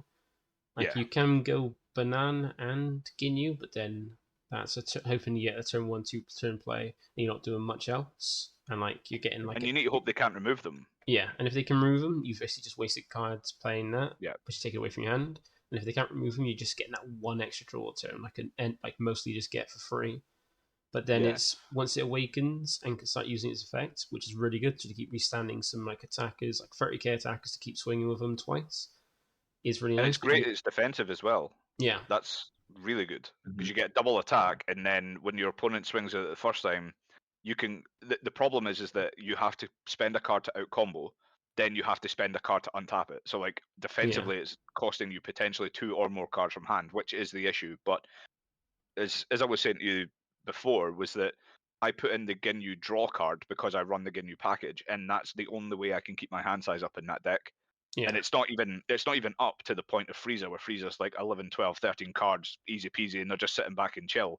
I'm on like 5 or 6, and I'm sweating. Like, you know, I'm like, it's the difference. But I would suppose everything I'm saying about Cooler is probably what everybody else is saying about Vegeta. But me and James have the experience of playing against Vegeta at the top level. And that's what I want to see with the Cooler, so that I could potentially go, right, well, Cooler's now 80 or strong. Yeah. But I think for now, I haven't seen it, so I can't rank it higher. And ultimately, I think that's where I have to sit with it. Yeah, I agree with that. Yeah. Like, I agree with the list and more. Look, I don't know. Yeah. Like, if I was to see an overview of it. No. Blair, think of it this way. Right? If you were to see an overview of a top 16, 200 plus man tournament, then top 5 leaders I would expect to see, and I would probably maybe 1 or 2 one-offs of the other decent leaders, like depending on build or player or whatever. So that's a good representation. I think the only other one that I'm concerned at is, like you said, when you put it in a perspective of a top tournament, like Beerus seems to be doing well constantly at the minute. Or I say that I don't know much about the tournaments that happen over in Japan. Like I don't know what the metas are and stuff like that over there. So, but I out of my play experience with Beerus, I don't get how it's topping events at that level, and it's winning events as well. That's the only thing with Beerus. So I could even be wrong with Beerus on that sense if we're going by that logic. But I just think I don't know, because any of the tournament reports I've seen haven't been, and this might be naive or big head or whatever, but I've never seen any of the top players from Masters, let's say, right? Well, you wouldn't in Japan. Events. Yeah, so I've never seen like the actual like the deep down results for that would kind of like kick me back. Like if I'd seen Ollie play, let's say Trunks, who arguably we've got the worst leader in the game. If I watched Ollie play a tournament and win, and everyone go, oh fuck, like this is actually a sick leader. Like that's the difference, and I think like it's a little bit skewed. So my only thing with that, and I've just looked it up just now, the Stage 0 event, the deck that topped the most was Beerus. 5 Beeruses were in the top 16, and 3 Friezas, 2 Brolys, 2 Gohans. But the thing is that I need to actually see what that top 16 is, because it could literally be 16 to 12, or 16 to 11 or whatever. So like we don't know, but for me, I need to know names though. I need to know who top with them Beeruses. Because if it was just some randos who's just picked up the game along with the other fucking 12 people that top 15, then that means nothing to me. Is that to the sound? You know what I mean? So we need to. There is a video that accompanied that post, but I haven't actually watched it, so I don't know if they've got like names beside the people. But yeah, like the fact that 5 Beeruses topped in that event. That being said, there was 2 Brolys, 3 Friezas, 2 Gohans, 1 starter Goku, 1 U7. I think literally every leader bar Cooler, Ginyu, and androids topped that event. But yeah, it's wild. Like I don't know. I need to, like I said, I need to see the high level gameplay of it. It's the same thing for Cooler for me. I need to see the higher level gameplay before I can comfortably comment on it. But yeah, because androids are the equivalent of the crit leaders of every other color. How dare we? Ranked it. How dare we? No, it is. It really is though. It is. Like it just like most of the colors, like the blue, apart from blue, the crit leaders are like the lowest ones of each one, and like for green that is androids. Yeah. But it's fair enough with the tier list. We got like 2 busted being Frieza and Broly, because they aren't like Frieza is like a. I think we've nailed the busted. Yeah. I think we've nailed the busted. Strong we've kind of liked, because Ginyu should be there, but if he is there, he's the lowest of the strong. I think so. Nah, he's technically easy to. Like, I'll stand by that. Stand by. If you're against a decent, like most of these, I agree. Like if you're playing a decent player on them, they pair well. Like Ginyu, I feel higher if you're playing a decent Ginyu player. And I think maybe Calder could go up a little bit more. I think Mikey is I think he's loving Calder because I got my list for Calder to play on the client from him, and I think he's dedicated. He's a very good player. Like for both, I haven't seen him play Fusion World yet, but I know for Master he's the top, like one of the best players in the game. I was going to say I respect Mikey a fuck ton. Yeah, yeah. I think when you're putting names like Mikey in there, and if Mikey's standing by Cooler, like I'm not gonna correct him. Like it's Mikey. Come on, like yeah. I feel that's like a good spread of a tier. I think we've done well there. Like androids could be lower, but so like we'll walk away again.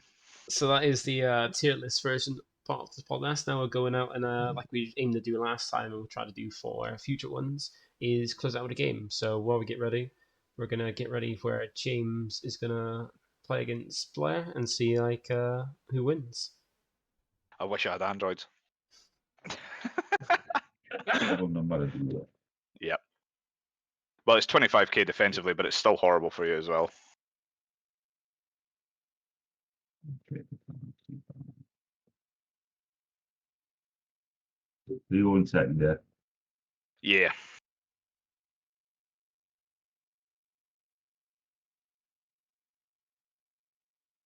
Go for it.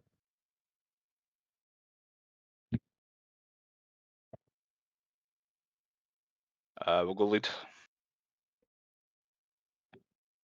And yours. Yeah. It's one of the things about this game where when you're playing, it's really, really hard to not say like no counters. Yep. Yeah. Or yeah, what's right.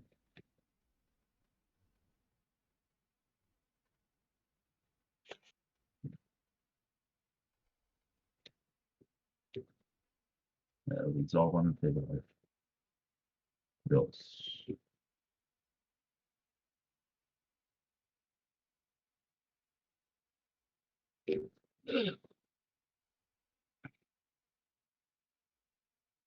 We'll go lead to lead.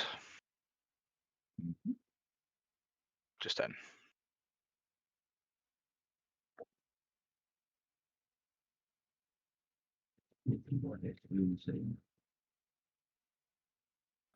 Tap 1. Play Roshi. Active main will take the life.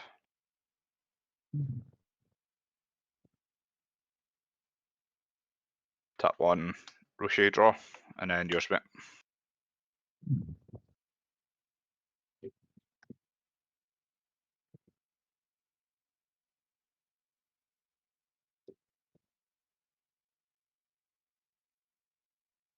We're on 6, yeah. 6 life, yeah. It's all on the table. Awaken.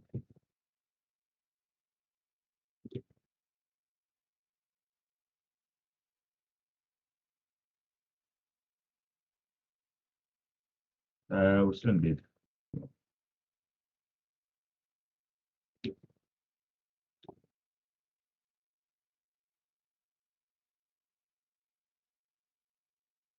Resolving. Yep. What's resolving? Awaken. Just combo off the Roshi 25. Yeah. Well, it's already draw off. Restart 2 and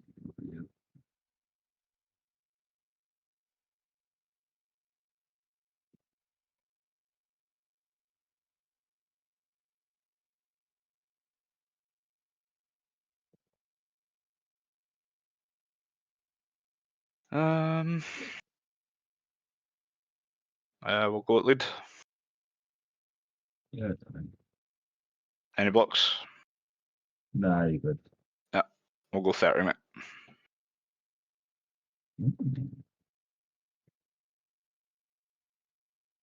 You try to do them.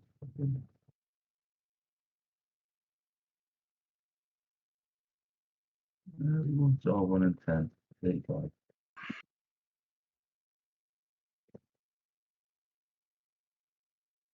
Top 3. I'll just pop one of the Zarbons. Yep. We'll go 30 again.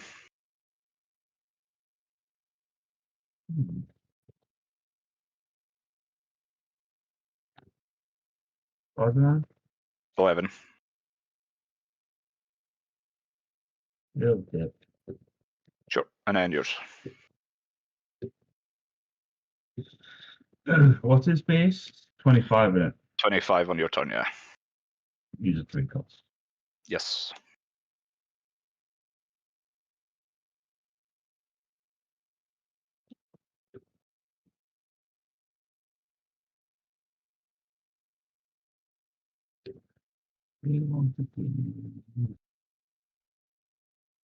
Draw.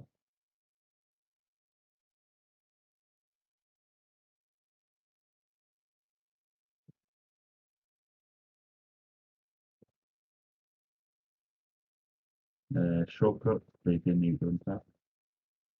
Yep.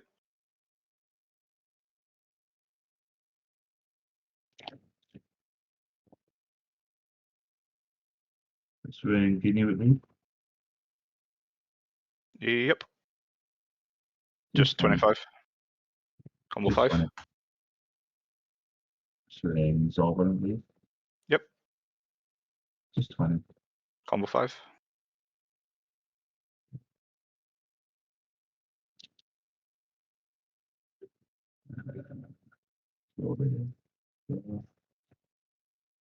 We'll see your Goku. And we'll come with Strawberry. Was that Goku, yeah? Yeah. Yeah, I'll combo 5.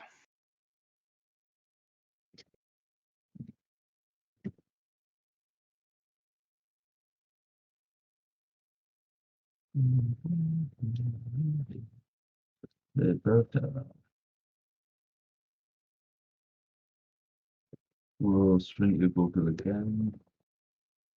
And then we'll go 25. I'll do a 10. We stand further and Zorbon. Sure.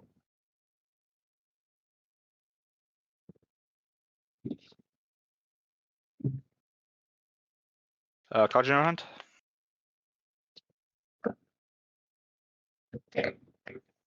8. 8.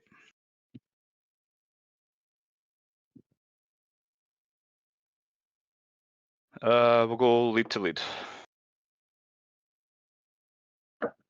Just 20. Unless there's a block, sorry. Yeah. Nah, no blocks, we'll go 5. Cool. Lead, any block? Yeah, we'll block that. Yep.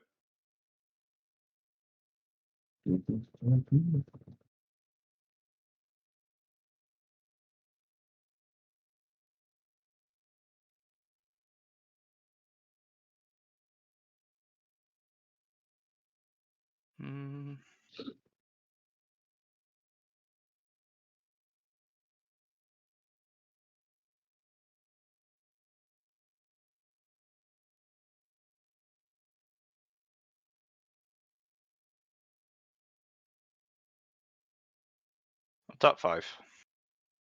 Mm-hmm. We'll neg the butter.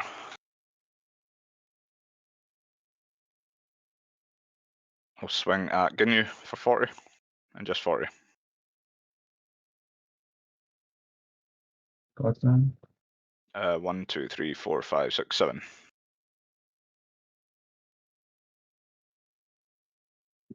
It's 45. Sure. And then yours.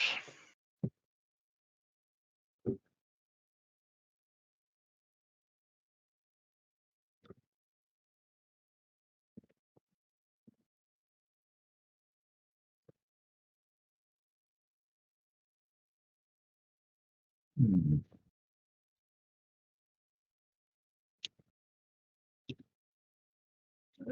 You draw.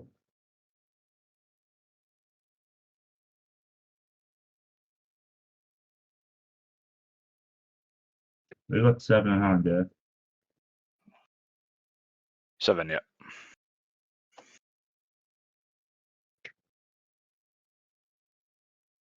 And 4 life. Yeah.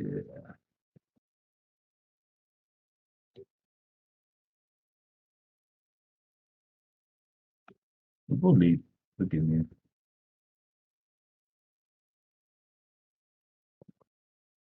Just 20. I'll take.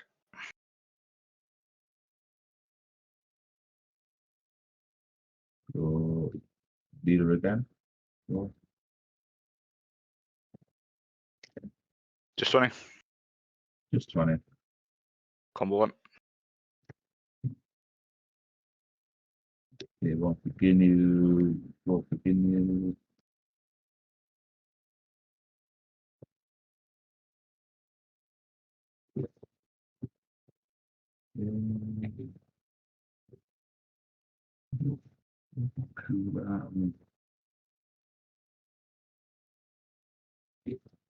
Now we'll swing our leader for 30.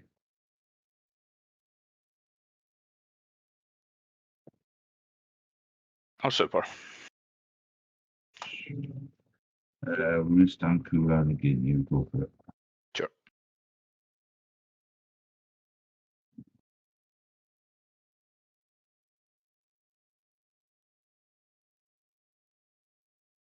Right. That's 5 after charge. It will be 5, yeah.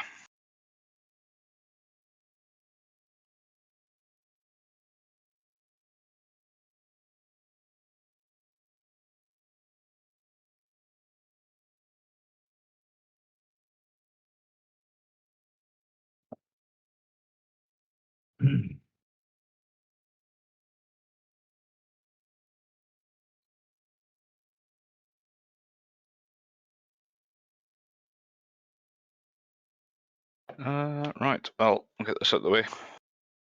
40 double it lead.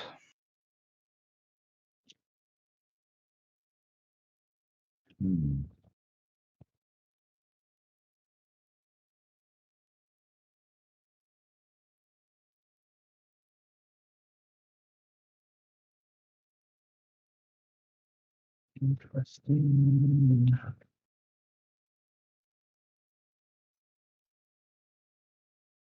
Yeah, that's fine. No problem. 40 double's fine. Super. And 5. Sure. Go 30 to lead.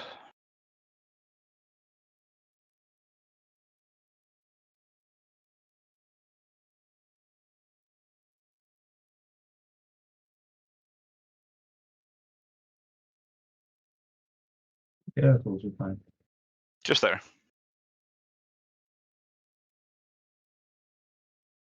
It's hard. Sure. We'll go lead to lead. Drop. Good. Tap 5. Beerus. We'll do Beerus' skill. We'll drop.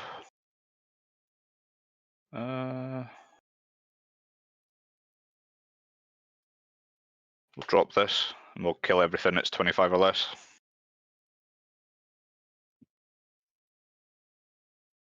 And then we'll go 40 crit. What's that? I have 5. That's okay. Yeah, now, though. And then yours.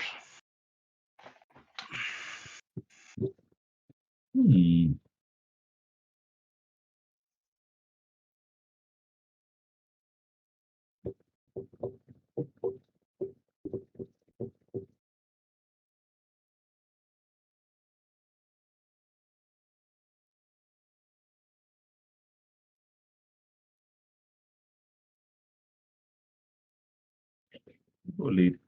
Go. Um, Tier 1 for Supernova. We'll lock down your goal.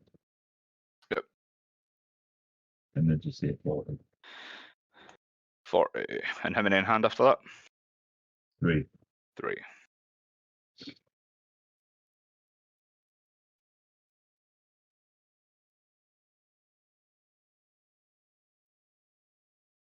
I'll take.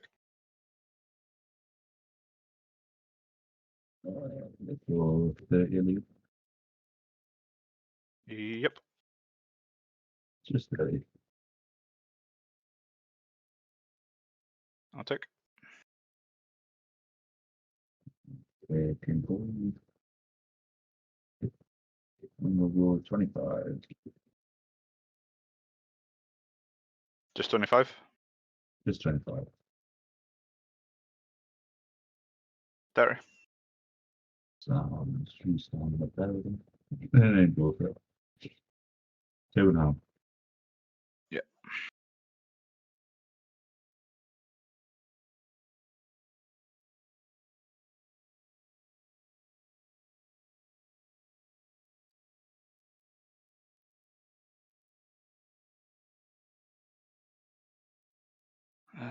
Right.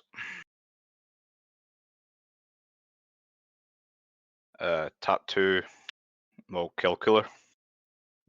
Mm-hmm.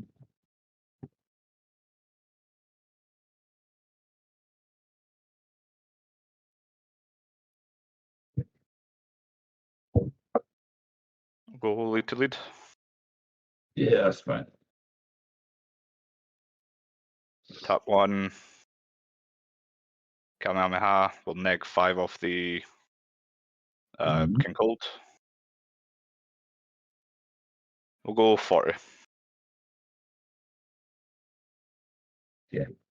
Yeah. And yeah. Yeah. That's why red's good. Yep. That was a quick, easy game. Yeah, it was. I saw all the pieces when I need to. Beerus was a huge game changer. Yeah. My God, that's fuck all of mine. Just shows how how Z tier Frieza is. It is. It's nice. just. Yeah, I don't know obviously how the game went for you, but I saw literally everything on curve pretty much. The only thing I didn't see was a 1 cost on turn 1. That was the only thing I didn't see. Yeah, I didn't see a 1 cost turn 1, but irrelevant. I've seen nothing in between. Like you can say, I had all 4 super combos at the point where I had 5 cards in hand, and the only thing I do was draw from leader and play the card I've seen. It's like one of those where I hate seeing all 4 super combos at once because it's like this speeds fuck all. Yeah. Yeah, it feels so different from the super combos compared to Masters, where they can be used offensively just as well as defensively. That's when they're really good for your defense, but then if you've got just super combos and nothing else, you can't really do anything with them. Yeah.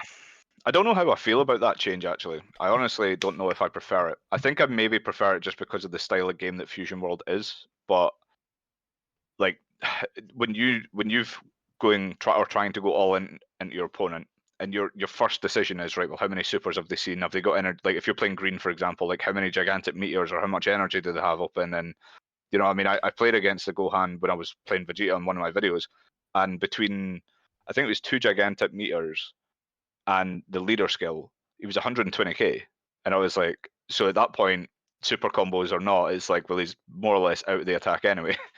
Well, actually, sorry, I think it was 2 supers as well, but it's like at that point it just gets so difficult to break down. But it's like I feel like not having offensive 40k or 20k combos as well can kind of hurt, because you're having to spend the energy to try and get the damage through. But yeah, I would have had something that would introduce though. It would be nice if they did introduce like super combos that are offensively give the +10 instead of just all of them be defense, because then like the aggro decks would play 4 aggro super combos. Yeah. The control decks would play the 4 control ones. Mid range could play 2/2 split, however we want to do. It'd be nice to see if they mix it up a little bit. Yeah, I wouldn't be that'd be against nice. But then that is going to bring it into the podcast with a nice little game to end it up. So thanks everybody for watching. make sure to like and subscribe. And if you haven't already, you can check out the Northeast Kai's YouTube, where a link will be down in the description below. And if you want to check out RahlTCG from Blair and his constant daily multiple videos daily as well for some great content, then you can check out RahlTCG, which the link will be down in the description below as well. But before we do head out, do either of you have any shoutouts you want to do? Cashew from the UK. Go watch his the Vegeta breakdown. The article he did. He goes really into depth in how to play it. And other than that, just all the other lads from NAK. Yeah, just the same shout-outs pretty much. I mean, we've got a really, really good community for testing. I think we've got some really top players, which obviously helps us. So, yeah, just big, massive shout out to everybody up there. And I'll put a link to Kashi's article as well in the description below if you do want to check that out and see how to play Vegeta as effectively as him. So that's it. Thank you for watching. Feel free to like, comment, subscribe, and we'll catch you next time, which next episode next week will be on Star Wars. So if you're interested in Star Wars Unlimited, check it out. Otherwise, catch us up in about 3 weeks when we go over the next Fusion World topic for the podcast. In a bit. In a bit. In a bit.